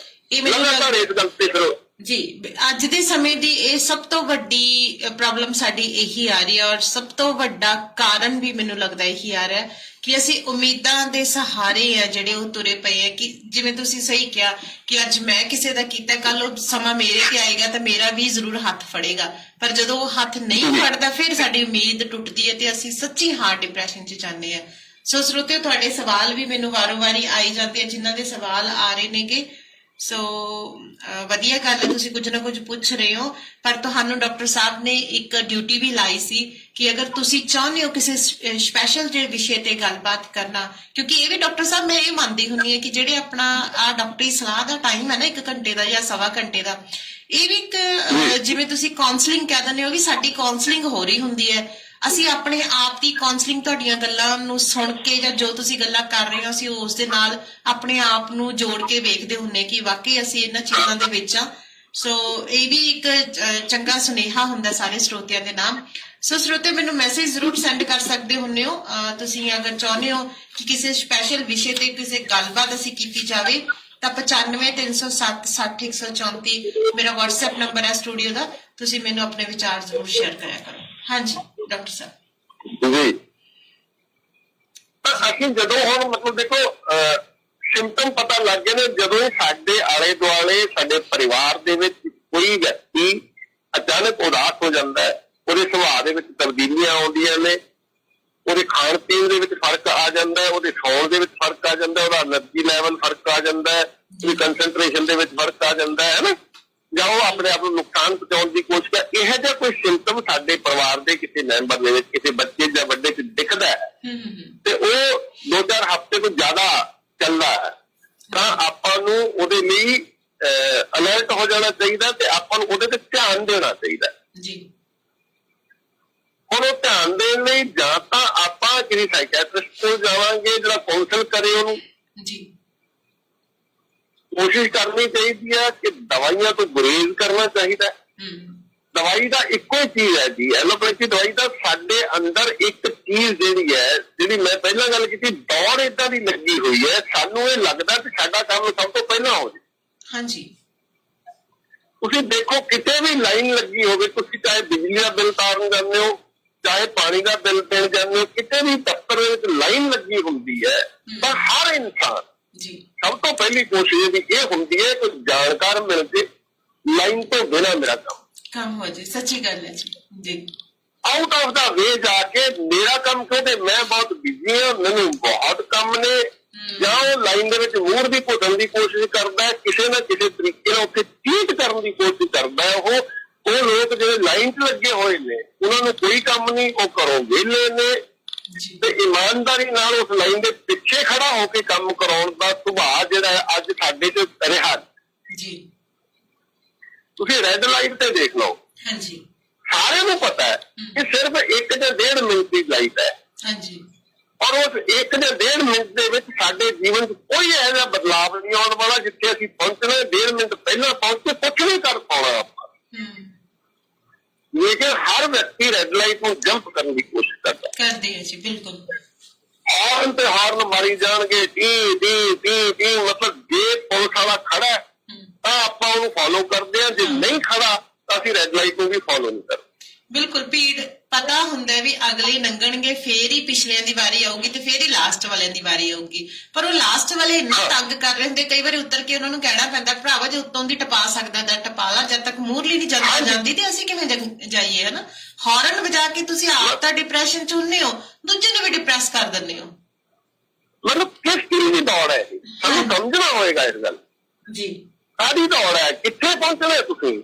ਅਗਰ ਤੁਹਾਨੂੰ ਲੱਗ ਰਿਹਾ ਦਫ਼ਤਰ ਲੇਟ ਹੋ ਰਹੇ ਆ ਅਸੀਂ, ਸਾਡੀ ਐਬਸੈਂਟ ਲੱਗ ਜਾਏਗੀ ਤਾਂ 5 ਮਿੰਟ ਘਰੋਂ ਪਹਿਲਾਂ ਭਰੋ ਨਾ ਜੀ, ਬਜਾਏ ਇਹਦੇ ਰਸਤੇ 'ਚ ਤੁਸੀਂ ਦੂਜਿਆਂ ਨੂੰ ਵੀ ਡਿਸਟਰਬ ਕਰੋ, ਆਪ ਵੀ ਡਿਸਟਰਬ ਹੋਵੋ, ਐਕਸੀਡੈਂਟ ਵੀ ਹੋ ਸਕਦਾ ਹੈ, ਸੀਰੀਅਸ ਘਟਨਾ ਵੀ ਵਾਪਰ ਸਕਦੀ ਹੈ। ਇਹਦੀ ਬਜਾਏ ਅਗਰ ਅਸੀਂ ਸ਼ਾਂਤੀ ਨਾਲ, ਤਸੱਲੀ ਨਾਲ, ਮਤਲਬ 5 ਮਿੰਟ ਪਹਿਲਾਂ ਤੁਰ ਪੈਂਦੇ ਹਾਂ ਨਿਸ਼ਚਿਤ ਸਮੇਂ ਤੋਂ, ਤਾਂ ਇਹ ਦੌੜ ਭੱਜ ਪੈਂਦੀ ਨਹੀਂ ਹੈ ਜੀ। ਮਤਲਬ ਸਾਡੇ ਅੰਦਰ ਜਿਹੜੀ ਇਸ ਤਰ੍ਹਾਂ ਦੀ ਮਤਲਬ ਭਾਵਨਾ ਹੈ ਜਿਹੜੀ, ਉਹੀ ਸਾਨੂੰ ਮਾਨਸਿਕ ਤੌਰ ਤੇ ਡਿਸਟਰਬ ਕਰਦੀ ਹੈ ਜੀ। ਤਾਂ ਕਿਉਂਕਿ ਜੀ ਉਹਨੂੰ ਜਦੋਂ ਸਾਡੇ ਆਲੇ ਦੁਆਲੇ ਇਹੋ ਜਿਹਾ ਕੋਈ ਮਰੀਜ਼ ਹੈ, ਇਹੋ ਜਿਹਾ ਕੋਈ ਪੇਸ਼ੈਂਟ ਹੈ, ਉਹਨੂੰ ਪਿਆਰ ਨਾਲ ਪਹਿਲੀ ਗੱਲ ਤਾਂ ਇਹ ਹੈ ਕਿ ਉਹਦੇ ਮਨ ਦੀ ਗੱਲ ਸਮਝਣ ਦੀ ਕੋਸ਼ਿਸ਼ ਕੀਤੀ ਜਾਵੇ ਜੀ, ਉਹਨੂੰ ਵੱਧ ਧਿਆਨ ਦਿੱਤਾ ਜਾਵੇ ਉਹਦੇ ਤੇ, ਉਹਨੂੰ ਇੰਟੈਂਸ਼ਨ ਦਿੱਤੀ ਜਾਵੇ, ਉਹਨੂੰ ਪਤਾ ਕਰਨ ਦੀ ਕੋਸ਼ਿਸ਼ ਕੀਤੀ ਜਾਵੇ ਕਿਹੜੀ ਚੀਜ਼ ਹੈ ਜਿਹੜੀ ਉਹਨੂੰ ਪਰੇਸ਼ਾਨ ਕਰੇ। ਜੀ, ਜੇ ਆਪਾਂ ਚਾਹੁੰਦੇ ਹਾਂ ਉਹਦੇ ਗੋਲੀਆਂ ਖਾ ਕੇ ਇਲਾਜ ਇਸ ਬਿਮਾਰੀ ਦਾ ਅਸਲ ਇਲਾਜ ਨਹੀਂ ਹੈ। ਮੈਂ ਇਹ ਗੱਲ ਕਰ ਰਿਹਾ ਸੀ ਵੀ ਐਲੋਪੈਥੀ ਵੱਲੋਂ ਅਸੀਂ ਕਿਉਂ ਭੱਜਦੇ ਹਾਂ, ਕਿਉਂਕਿ ਸਾਡੇ ਅੰਦਰ ਇੱਕ ਦੌੜ ਹੈ ਵੀ ਮੇਰਾ ਕੰਮ ਜਲਦੀ ਹੋ ਜਾਏ। ਬਿਲਕੁਲ। ਅਸੀਂ ਚਾਹੁੰਦੇ ਹਾਂ ਕਿ ਮੈਨੂੰ ਆਹ ਤਕਲੀਫ ਹੋਈ ਹੈ, ਮੈਂ ਫਟਾਫਟ ਗੋਲੀ ਖਾਵਾਂ ਤੇ ਠੀਕ ਹੋ ਜਾਵਾਂ। ਸਹੀ। ਅਸੀਂ ਉਸ ਬਿਮਾਰੀ ਦੀ ਜੜ ਨੂੰ ਫੜਨ ਦੀ ਕੋਸ਼ਿਸ਼ ਨਹੀਂ ਕਰਦੇ, ਅਸੀਂ ਉਸ ਬਿਮਾਰੀ ਨੂੰ ਦਾ ਮੂਲ ਕਾਰਨ ਕੀ ਹੈ ਉਹਨੂੰ ਸਮਝਣ ਦੀ ਕੋਸ਼ਿਸ਼ ਨਹੀਂ ਕਰਦੇ, ਨਾ ਹੀ ਉਹਨੂੰ ਮੂਲ ਕਾਰਨ ਨੂੰ ਖਤਮ ਕਰਨ ਦੀ ਕੋਸ਼ਿਸ਼ ਕਰਦੇ ਹਾਂ। ਅਸੀਂ ਸਿੰਪਟੋਮੈਟਿਕ ਰਿਲੀਫ ਚਾਹੁੰਦੇ ਹਾਂ, ਆਹ ਤਕਲੀਫ ਹੈ ਫਟਾਫਟ ਠੀਕ ਹੋ ਜਾਏ। ਇਹ ਸਾਡੇ ਸੁਭਾਅ ਦਾ ਹਿੱਸਾ ਬਣ ਚੁੱਕਿਆ। ਤੁਸੀਂ ਇਹਨੂੰ ਥੋੜਾ ਜਿਹਾ ਆਪਾਂ ਨਾ ਆਪਣੀ ਜਿਹੜੀ ਗੱਡੀ ਚੱਲ ਰਹੀ ਹੈ ਜੀਵਨ ਦੀ, ਥੋੜਾ ਜਿਹਾ ਇਹਨੂੰ ਪੌਜ਼ ਕਰੀਏ, ਥੋੜਾ ਜਿਹਾ ਰੋਕੀਏ, ਥੋੜਾ ਜਿਹਾ ਵਿਚਾਰ ਕਰੀਏ ਵੀ ਸਾਡੇ ਉਹ ਲੋਕ ਜਿਹੜੇ ਬਜ਼ੁਰਗਾਂ ਨੇ ਸਾਨੂੰ ਪਾਲਿਆ, ਜਿਨ੍ਹਾਂ ਨੇ ਸਾਨੂੰ ਸੰਸਕਾਰ ਦਿੱਤੇ, ਪੜ੍ਹਾਇਆ, ਸਾਰਾ ਕੁਛ ਕੀਤਾ, ਇਸ ਲੈਵਲ ਤੱਕ ਪਹੁੰਚਾਇਆ ਵੀ ਅਸੀਂ ਅੱਜ ਇੱਕ ਅੱਛਾ ਜੀਵਨ ਜੀ ਰਹੇ ਹਾਂ। ਕੀ ਉਹਨਾਂ ਕੋਲ ਕਾਰਾਂ ਸੀਗੀਆਂ? ਕੀ ਸੱਚਮੁੱਚ ਉਹ ਵੀ ਏਦਾਂ ਦੀ ਭੱਜ ਦੌੜ ਕੀ ਸੀਗੇ? ਕੀ ਸੱਚਮੁੱਚ ਉਹਨਾਂ ਨੇ ਸਾਈਕਲਾਂ ਤੇ ਚੜ ਕੇ ਜਾਂ ਪੈਦਲ ਚੱਲ ਕੇ ਆਪਣੇ ਕੰਮ ਕੀਤੇ, ਸਾਰਾ ਜੀਵਨ ਬਤੀਤ ਕੀਤਾ ਨਾ? ਕੀ ਕਰਨਾ ਚਾਹੁੰਦੇ ਅਸੀਂ? ਅੱਛਾ, ਇਹਦੇ ਨਾਲ ਫਿਰ ਜੁੜ ਜਾਂਦੀ ਹੈ ਈਰਖਾ ਦੀ ਭਾਵਨਾ, ਜਲਨ ਦੀ ਭਾਵਨਾ, ਜੈਲਸ। ਜੇ ਸਾਡੇ ਗੁਆਂਢੀ ਨੇ ਨਵੀਂ ਕਾਰ ਲਈ ਹੈ ਤਾਂ ਮੈਂ ਫਾਹਾ ਲੈ ਕੇ ਲਵਾਂ ਨਹੀਂ ਲਊਂਗਾ। ਸੱਚੀ ਗੱਲ ਹੈ। ਆਪਣੇ ਆਪ ਨੂੰ ਜੇ ਉਹਨੇ ਆਪਣੀ ਇੱਕ ਮੰਜ਼ਿਲ ਦੇ ਉੱਤੇ ਦੂਜੀ ਮੰਜ਼ਿਲ ਬਣਾ ਲਈ ਹੈ ਤੇ ਮੈਂ ਭਾਵੇਂ ਕਰਜ਼ਾ ਲਵਾਂ, ਭਾਵੇਂ ਕਿਸੇ ਤੋਂ ਫੜਾਂ, ਜੋ ਮਰਜ਼ੀ ਕਰਾਂ, ਮੈਂ ਦੂਜੀ ਮੰਜ਼ਿਲ ਨਹੀਂ ਤੀਜੀ ਬਣਾਉਂਗਾ। ਮਤਲਬ ਇਹ ਜਿਹੜੀ ਈਰਖਾ ਹੈ ਇਹ ਵੀ ਸਾਡੇ ਲਈ ਇਹਨਾਂ ਮਾਨਸਿਕ ਰੋਗਾਂ ਦਾ ਕਾਰਨ ਬਣਦੀ ਹੈ, ਕਿਉਂਕਿ ਅਸੀਂ ਮਤਲਬ ਜਿੱਦਾਂ ਇੱਕ ਚੁਟਕਲਾ ਸੁਣਾਉਂਦੇ ਹੁੰਦੇ ਸੀ, ਕਹਾਵਤ ਵੀ ਹੈ, ਚੁਟਕਲਾ ਵੀ ਹੈ ਵੀ ਜੇ ਕੋਈ ਬੰਦਾ ਨਵੀਂ ਕਾਰ ਲੈਂਦਾ ਹੈ ਤਾਂ ਅਸੀਂ ਇਹ ਨਹੀਂ ਸੋਚਦੇ ਕਿ ਬਈ ਵਾਹ ਬੰਦੇ ਨੇ ਮਿਹਨਤ ਕੀਤੀ ਹੈ, ਕਾਰ ਲੈ ਲਈ, ਮੈਂ ਵੀ ਮਿਹਨਤ ਕਰੂੰਗਾ। ਨਾ ਜੀ, ਇੰਨੇ ਸ਼ਬਦ ਤਾਂ ਕਿੱਥੇ ਕਹਿ ਦਿੰਦੇ ਆ। ਤੇ ਉਲਟਾ ਹੁੰਦਾ ਹੈ ਵੀ ਕੋਈ ਨੀ ਨਵੀਂ ਕਾਰ ਲਈ ਹੈ, ਚਲ ਮੌਕਾ ਮਿਲਾ ਝੜੀਟਾ ਪਾਵਾਂਗੇ। ਸੱਚੀ ਗੱਲ ਹੈ। ਵੀ ਲੈ ਨਹੀਂ ਸਕਦਾ ਪਰ ਝਰੀਟਾ ਪਾ ਸਕਦਾ, ਉਹ ਜ਼ਰੂਰ ਪਾ ਦੂੰਗਾ, ਤੈਨੂੰ ਦੁਖੀ ਜ਼ਰੂਰ ਕਰਦੀ ਕਿਉਂਕਿ ਮੈਂ ਦੁਖੀ ਹਾਂ ਜੀ। ਇਸ ਕਰਕੇ ਮੈਂ ਉੱਥੇ ਪਹੁੰਚ ਨਹੀਂ ਸਕਦਾ, ਇਸ ਕਰਕੇ ਪਹੁੰਚ ਤੈਨੂੰ ਵੀ ਨਹੀਂ ਦੇਣਾ। ਇਹ ਜਿਹੜੀ ਭਾਵਨਾ ਹੈ ਇਹ ਵੀ ਸਾਨੂੰ ਅਸਲ ਦੇ ਵਿੱਚ ਤਾਂ ਇਹ ਆ ਵੀ ਮਨੁੱਖ ਜਿਹੜਾ ਹੈ ਉਹਨੂੰ ਇਸ ਗੱਲ ਨੂੰ ਸਮਝਣਾ ਹੋਏਗਾ ਕਿ ਮੇਰੇ ਕੋਲ ਐਡਾ ਲੰਬਾ ਜੀਵਨ ਹੈ, ਇੰਨੇ ਸਾਲ ਮੈਂ ਜਿਉਣਾ, ਇਸ ਜੀਵਨ ਦਾ ਇੱਕ ਇੱਕ ਪਲ ਜਿਹੜਾ ਹੈ ਮੈਨੂੰ ਇਹ ਇੰਜੋਏ ਕਰਨਾ, ਮੈਨੂੰ ਇਹਦਾ ਲੁਤਫ ਲੈਣਾ। ਪਰ ਇੱਥੇ ਇੱਕ ਗੱਲ ਮੈਂ ਜ਼ਰੂਰ ਉਸ ਚੀਜ਼ ਦਾ ਜ਼ਿਕਰ ਕਰੂੰਗੀ। ਸਰਬਜੀਤ ਔਰ ਇਕਬਾਲ ਗਿੱਲ ਜੀ, ਤੁਸੀਂ ਬਾਅਦ ਦੇ ਵਿੱਚ ਆਪਣੀ ਡਿਸਕਸ਼ਨ ਕਰ ਲਿਓ, ਥੋੜਾ ਜਿਹਾ ਧਿਆਨ ਦਿਓ, ਫਿਰ ਮੈਂ ਤੁਹਾਡੀ ਗੱਲਾਂ ਤੇ ਵੀ ਆਉਂਗੀ ਜੋ ਤੁਸੀਂ ਗੱਲਾਂ ਕਰ ਰਹੇ ਹੋ। ਬਟ ਇਹਦੇ ਵਿੱਚ ਡਾਕਟਰ ਸਾਹਿਬ ਇੱਕ ਚੀਜ਼ ਹੈ, ਮੈਨੂੰ ਤੁਸੀਂ ਕਹਿ ਰਹੇ ਹੋ ਕਿ ਇੰਨੀ ਜ਼ਿੰਦਗੀ ਅਸੀਂ ਉਹਦਾ ਇੱਕ ਇੱਕ ਜਿਹੜਾ ਲਮਹਾ ਹੈ, ਇੱਕ ਇੱਕ ਜ਼ਿੰਦਗੀ ਦਾ ਪਾਲਾ ਉਹ ਆਪਣੇ ਲਈ ਜਿਉਈਏ। ਮੈਨੂੰ ਲੱਗਦਾ ਇੱਥੇ ਲੋਕ ਜ਼ਿੰਦਗੀ ਆਪਦੀ ਲੈ ਕੇ ਆਏ ਨੇ, ਜਿਉਣਾ ਦੂਜੇ ਦੇ ਲਈ ਹੈ। ਉਹੀ ਦੂਜਾ ਕਰਦਾ ਕੀ ਹੈ, ਦੂਜੇ ਨੇ ਕਿਉਂ ਨਹੀਂ ਕੀਤਾ, ਇਹਨੂੰ ਉਹ ਕਰਨਾ ਚਾਹੀਦਾ ਸੀ, ਇਹ ਇੱਥੇ ਕਿਉਂ ਨਹੀਂ ਗਿਆ। ਅਸੀਂ ਦੂਸਰੇ ਦੀ ਟੈਨਸ਼ਨ ਲੈ ਕੇ ਬਹੁਤ ਤੁਰਦੇ ਆ। ਮੈਂ ਹੁਣ ਇੱਥੇ ਇੱਕ ਛੋਟੀ ਜਿਹੀ ਗੱਲ ਕਹੂੰਗੀ, ਖੈਰ ਮੈਂ ਬਹੁਤੀਆਂ ਆਪਣੀਆਂ ਹਕੀਕਤ ਦੇ ਨਾਲ ਜੁੜੀਆਂ ਗੱਲਾਂ ਤੁਹਾਡੇ ਨਾਲ ਸ਼ੇਅਰ ਕਰਦੀ ਹੁੰਦੀ ਹਾਂ।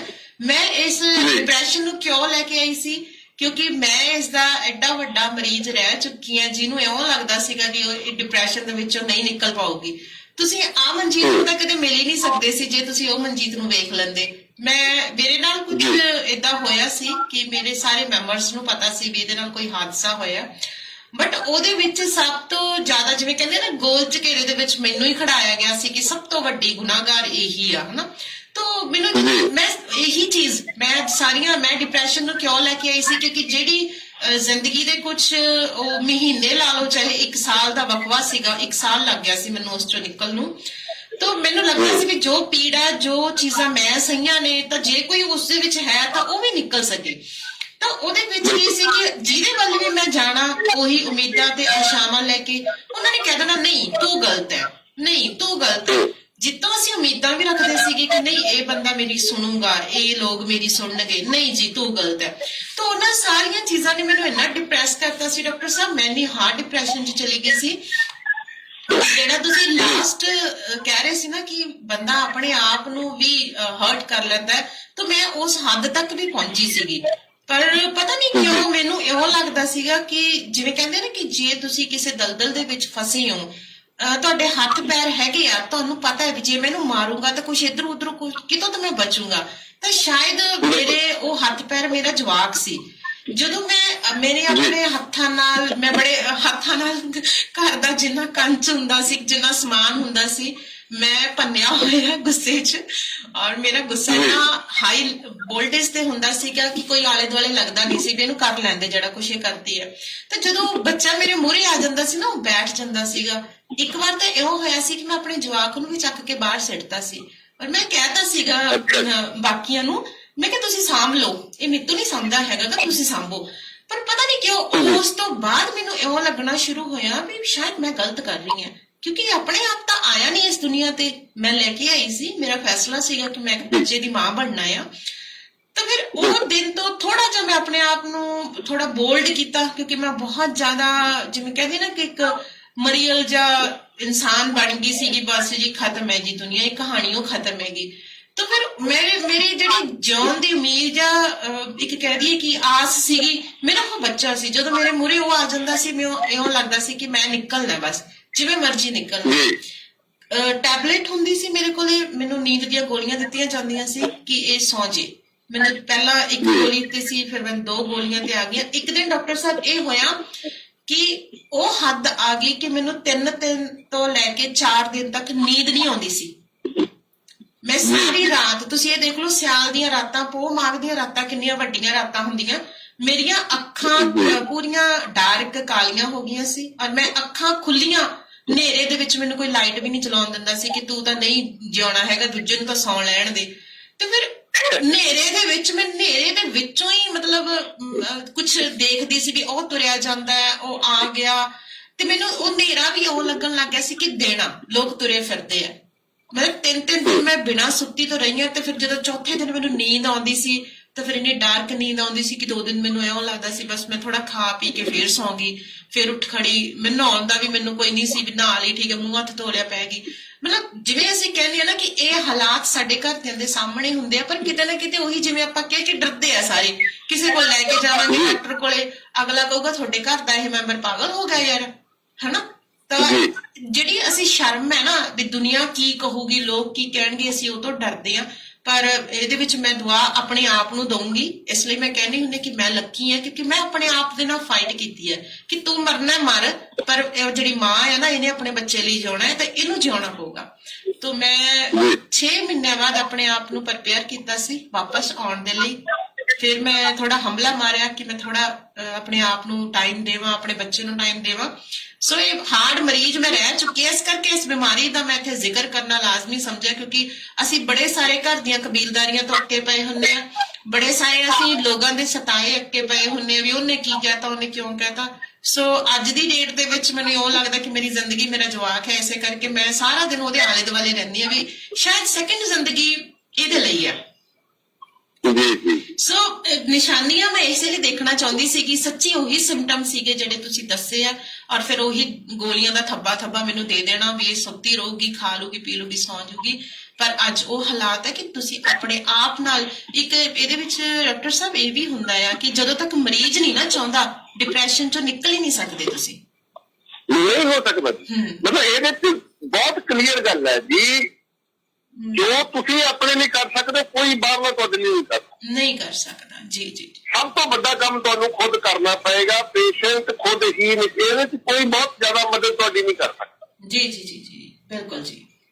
ਡਿਪਰੈਸ਼ਨ ਤੋਂ ਨਿਕਲਣ ਲਈ ਪੇਸ਼ੈਂਟ ਨੂੰ ਖੁਦ ਹੀ ਹਿੰਮਤ ਕਰਨੀ ਪੈਂਦੀ ਹੈ, ਖੁਦ ਹੀ ਉਹਨੂੰ ਕਰਨਾ ਪੈਂਦਾ ਇਹਦੇ ਲਈ। ਮਤਲਬ ਹੁਣ ਦੂਜੀਆਂ ਚੀਜ਼ਾਂ ਨੇ ਇਹ ਤੋਂ ਬਚਿਆ ਕਿਵੇਂ ਜਾ, ਬੱਚੇ ਕੀ ਕੀਤਾ ਜਾਵੇ ਕਿ ਆਪਾਂ ਨਾ ਜਾਈਏ ਡਿਪਰੈਸ਼ਨ? ਨਾ ਬਿਲਕੁਲ ਜੀ, ਕਿਉਂਕਿ ਪਤਾ ਨਹੀਂ ਲੱਗਦਾ, ਮਨੁੱਖੀ ਮਨ ਇੰਨਾ ਚੰਚਲ ਹੈ, ਵੱਡੇ ਵੱਡੇ ਦਾਅਵੇ ਕਰਨ ਵਾਲੇ ਲੋਕ ਡਿਪਰੈਸ਼ਨ ਚਲੇ ਜਾਂਦੇ ਜੀ, ਪਤਾ ਨਹੀਂ ਲੱਗਦਾ, ਸਮਝ ਹੀ ਨਹੀਂ ਆਉਂਦੀ ਕਦੋਂ ਡਿਪਰੈਸ਼ਨ ਚਲਿਆ ਗਿਆ ਬੰਦਾ ਜੀ। ਤਾਂ ਦੋ ਤਿੰਨ ਚੀਜ਼ਾਂ ਜਿਹੜੀਆਂ ਨੇ ਉਹ ਆਪਾਂ ਨੂੰ ਧਿਆਨ 'ਚ ਰੱਖਣੀਆਂ ਚਾਹੀਦੀਆਂ। ਇੱਕ ਤਾਂ ਇਹ ਕਿ ਮਨੁੱਖ ਜਿਹੜਾ ਸਮਾਜਿਕ ਪ੍ਰਾਣੀ ਹੈ, ਤਾਂ ਇਹਨੂੰ ਦੂਜਿਆਂ ਲਈ ਕੁਛ ਨਾ ਕੁਛ ਕਰਨਾ ਚਾਹੀਦਾ ਜੀ, ਬਿਲਕੁਲ। ਸਭ ਤੋਂ ਵੱਡੀ ਗੱਲ ਜਿਹੜੀ ਤੁਹਾਨੂੰ ਇਸ ਚੀਜ਼ ਤੋਂ ਬਚਾ ਸਕਦੀ, ਮੇਰਾ ਬਹੁਤ ਵੱਡਾ ਦਾਅਵਾ ਹੈ, ਜਿਹੜਾ ਵੀ ਬੰਦਾ ਮਾਨਸਿਕ ਰੋਗੀ ਹੈ, ਚਿੰਤਾ ਚ ਹੈ, ਡਿਪਰੈਸ਼ਨ ਚ, ਉਹਨੂੰ ਸਮਝ ਨਹੀਂ ਆ ਰਹੀ ਕੀ ਕਰਾਂ, ਉਹ ਥੋੜਾ ਜਿਹਾ ਕੰਮ ਦੂਜਿਆਂ ਲਈ ਕਰਨਾ ਸ਼ੁਰੂ ਕਿਸੇ ਤਰੀਕੇ ਨਾਲ। ਜਦੋਂ ਤੁਸੀਂ ਦੂਜਿਆਂ ਦੀ ਮਦਦ ਕਰਨਾ ਸ਼ੁਰੂ ਕਰੋਗੇ, ਜਦੋਂ ਤੁਸੀਂ ਅਨਐਕਸੈਪਟੇਬਲ, ਮਤਲਬ ਉਹਦੇ ਪਿੱਛੇ ਤੁਹਾਡਾ ਕੋਈ ਸਵਾਰਥ ਨਹੀਂ ਹੋਣਾ ਚਾਹੀਦਾ, ਬਿਲਕੁਲ ਜੀ। ਮਤਲਬ ਤੁਸੀਂ ਆਪਣੇ ਗੁਆਂਢ ਦੇ 2 ਗਰੀਬ ਬੱਚਿਆਂ ਨੂੰ ਬਿਠਾ ਕੇ ਪੜਾਉਣਾ ਸ਼ੁਰੂ ਕਰ ਦਿਓ 2 ਘੰਟੇ, ਸੰਤੁਸ਼ਟੀ ਬਿਨਾਂ ਫੀਸ ਲਈ ਤੋਂ, ਹੈ ਨਾ। ਤੁਸੀਂ ਬੱਚਿਆਂ ਨਾਲ ਗਲੀ ਜਾਓ, ਖੇਡਣਾ ਸ਼ੁਰੂ ਕਰ ਦਿਓ, ਬੱਚੇ ਨੂੰ ਪਿਆਰ ਕਰੋ। ਤੁਸੀਂ ਮਤਲਬ ਆਪਣੀ ਇਸ ਸਥਿਤੀ ਤੇ ਜਦੋਂ ਤੁਸੀਂ ਦੂਜਿਆਂ ਨੂੰ ਖੁਸ਼ ਰੱਖਣ ਦੀ ਕੋਸ਼ਿਸ਼ ਕਰੋਗੇ, ਦੂਜਿਆਂ ਲਈ ਥੋੜਾ ਜਿਹਾ ਵੀ ਕੁਛ ਕਰਨਾ ਸ਼ੁਰੂ ਕਰੋਗੇ, ਤੁਸੀਂ ਇਸ ਸਥਿਤੀ ਤੋਂ ਬਾਹਰ ਆ ਜਾਓ। ਬਿਲਕੁਲ। ਤਾਂ ਸਭ ਤੋਂ ਵਧੀਆ ਤਰੀਕਾ ਜਿਹੜਾ ਨਾ, ਮਤਲਬ ਉਹ ਇਹੀ ਹੈ ਵੀ ਬਿਨਾਂ ਸਵਾਰਥ ਦੂਜੇ ਲਈ ਕੁਛ ਕਰਨਾ। ਜਿਹੜਾ ਆਪਣੇ ਜੀਵਨ ਦਾ ਇਹ ਮਕਸਦ ਬਣਾ ਲਓ ਵੀ ਅੱਜ ਮੈਂ 2 ਲੋਕਾਂ ਦੇ ਚਿਹਰੇ ਤੇ ਮੁਸਕਾਨ ਲਿਆਉਣੀ ਹੈ, ਅੱਜ ਮੇਰੀ ਵਜ੍ਹਾ ਨਾਲ ਕਿਸੇ ਨੂੰ ਕੋਈ ਲਾਭ ਪਹੁੰਚਣਾ ਚਾਹੀਦਾ, ਅੱਜ ਮੇਰੀ ਵਜ੍ਹਾ ਨਾਲ ਕਿਸੇ ਦਾ ਕੋਈ ਫਾਇਦਾ ਹੋਣਾ ਚਾਹੀਦਾ, ਜਾਂ ਕਿਸੇ ਦਾ ਕੋਈ ਭਲਾ ਹੋਣਾ ਚਾਹੀਦਾ ਮੇਰੀ ਵਜ੍ਹਾ ਨਾਲ, ਉਹਦੇ ਬਦਲੇ ਮੈਨੂੰ ਕੁਛ ਨਹੀਂ ਚਾਹੀਦਾ। ਇਹ ਸਭ ਤੋਂ ਵਧੀਆ ਤਰੀਕਾ ਹੈ ਇਹਨਾਂ ਰੋਗਾਂ ਤੋਂ ਬਚਣ ਦਾ। ਬਿਲਕੁਲ ਜੀ। ਦੂਸਰੀ ਚੀਜ਼ ਜਿਹੜੀ ਹੈ ਉਹ ਇਹ ਹੈ ਕਿ ਤੁਹਾਡੇ ਜੀਵਨ ਦੇ ਵਿੱਚ ਕੋਈ ਇੱਕ ਵਿਅਕਤੀ ਇਹੋ ਜਿਹਾ ਹੋਣਾ ਚਾਹੀਦਾ ਜਿਹਦੇ ਨਾਲ ਤੁਸੀਂ ਆਪਣੀ ਹਰ ਗੱਲ ਸ਼ੇਅਰ ਕਰ। ਜੀ। ਉਹ ਤੁਹਾਡਾ ਲਾਈਫ ਪਾਰਟਨਰ ਹੋ ਸਕਦਾ ਹੈ, ਉਹ ਤੁਹਾਡਾ ਕੋਈ ਦੋਸਤ ਹੋ ਸਕਦਾ ਹੈ, ਮਤਲਬ ਕੋਈ ਰਿਸ਼ਤੇਦਾਰ ਹੋ ਸਕਦਾ ਹੈ। ਇੱਕ ਵਿਅਕਤੀ ਉਹ ਜ਼ਰੂਰ ਹੋਣਾ ਚਾਹੀਦਾ ਹੈ ਜਿਹੜਾ ਜਿਹਦੇ ਨਾਲ ਤੁਸੀਂ ਆਪਣੇ ਦਿਲ ਦੀ ਹਰ ਗੱਲ ਸਾਂਝੀ ਕਰੋ। ਕਿਉਂਕਿ ਜਦੋਂ ਡਿਪਰੈਸ਼ਨ ਵਰਗੀ ਸਥਿਤੀ 'ਚ ਬੰਦਾ ਉਦੋਂ ਹੀ ਆਉਂਦਾ ਜਦੋਂ ਆਪਣੇ ਦਿਲ ਦੀ ਗੱਲ ਨਹੀਂ ਸਾਂਝੀ ਕਰਦਾ। ਬਹੁਤ ਚੀਜ਼ਾਂ ਉਧੇੜੀਆਂ ਹੀ ਕਹਿੰਦੇ ਹੁੰਦੇ ਅਨਉਧੇੜੀਆਂ ਹੀ ਜਦੋਂ ਰਹਿ ਜਾਂਦੀਆਂ ਨੇ, ਫਿਰ ਉਹ ਤੰਗ ਕਰਦੀਆਂ ਨੇ। ਮਤਲਬ ਉਹੀ ਚੀਜ਼ਾਂ ਬਾਰ-ਬਾਰ, ਜਦੋਂ ਮੰਨ ਲਓ ਮਤਲਬ ਬਹੁਤ ਵਾਰ ਇਹ ਹੁੰਦਾ ਹੈ, ਬੱਚੇ ਨੂੰ ਇੱਕ ਟੀਚਰ ਪਰੇਸ਼ਾਨ ਕਰ ਰਿਹਾ ਸਕੂਲ ਦੇ ਵਿੱਚ, ਉਹ ਘਰ ਆ ਕੇ ਦੱਸ ਨਹੀਂ ਰਿਹਾ, ਜਦ ਬੱਚੇ ਨੂੰ ਕੋਈ ਬੱਚਾ ਹੀ ਪਰੇਸ਼ਾਨ ਕਰ ਰਿਹਾ, ਉਹ ਮਾਂ-ਬਾਪ ਕੋਲ ਵੀ ਸਮਾਂ ਨਹੀਂ ਹੈ ਬੱਚੇ ਨੂੰ ਪੁੱਛਣ ਦਾ, ਗੱਲ ਕਰਨ। ਕਈ ਵਾਰ ਬੱਚਾ ਗੱਲ ਕਰਨੀ ਚਾਹੁੰਦਾ, ਮਾਂ ਕਹਿੰਦੀ ਹੈ ਮੈਂ ਕੰਮ ਕਰਨਾ, ਮੇਰੇ ਕੋਲ ਟਾਈਮ ਨਹੀਂ ਹੈ ਨਾ, ਉਹਦਾ ਵੀ ਟਾਈਮ ਨਹੀਂ ਹੈ।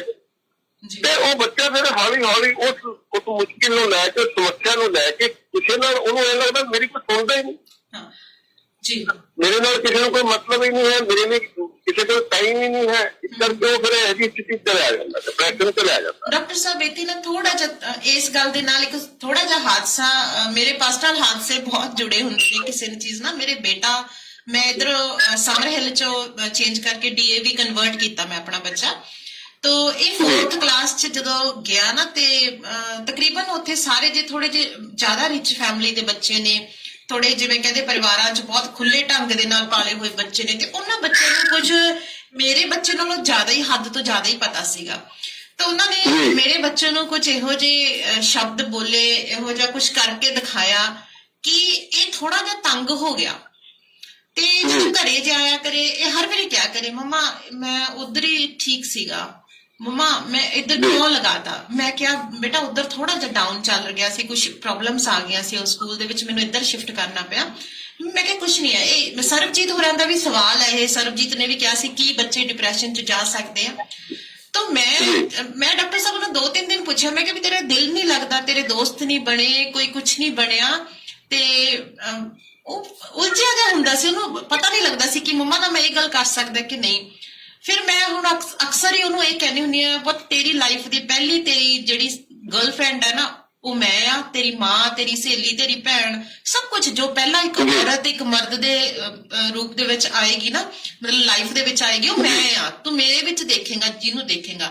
ਹੁਣ ਤੂੰ ਐਜ਼ ਇੱਕ ਦੋਸਤ ਮੈਨੂੰ ਦੱਸ ਵੀ ਤੈਨੂੰ ਕੋਈ ਮੁੰਡੇ ਤੈਨੂੰ ਕੁਝ ਕਹਿੰਦੇ ਆ ਪੁੱਤ, ਕਿਸੇ ਨੇ ਗਲਤ ਬੋਲਿਆ, ਫਿਰ ਉਹਨੇ ਮੈਨੂੰ ਕੁਝ ਸਵਾਲ ਪੁੱਛੇ ਕਿ ਮੰਮਾ ਇਹ ਕੀ ਚੀਜ਼ ਹੁੰਦੀ ਹੈ, ਇਉਂ ਕਿਉਂ ਕਰਦੇ ਹੁੰਦੇ ਆ, ਇਹ ਕਾਹਤੋਂ ਹੁੰਦਾ ਆ।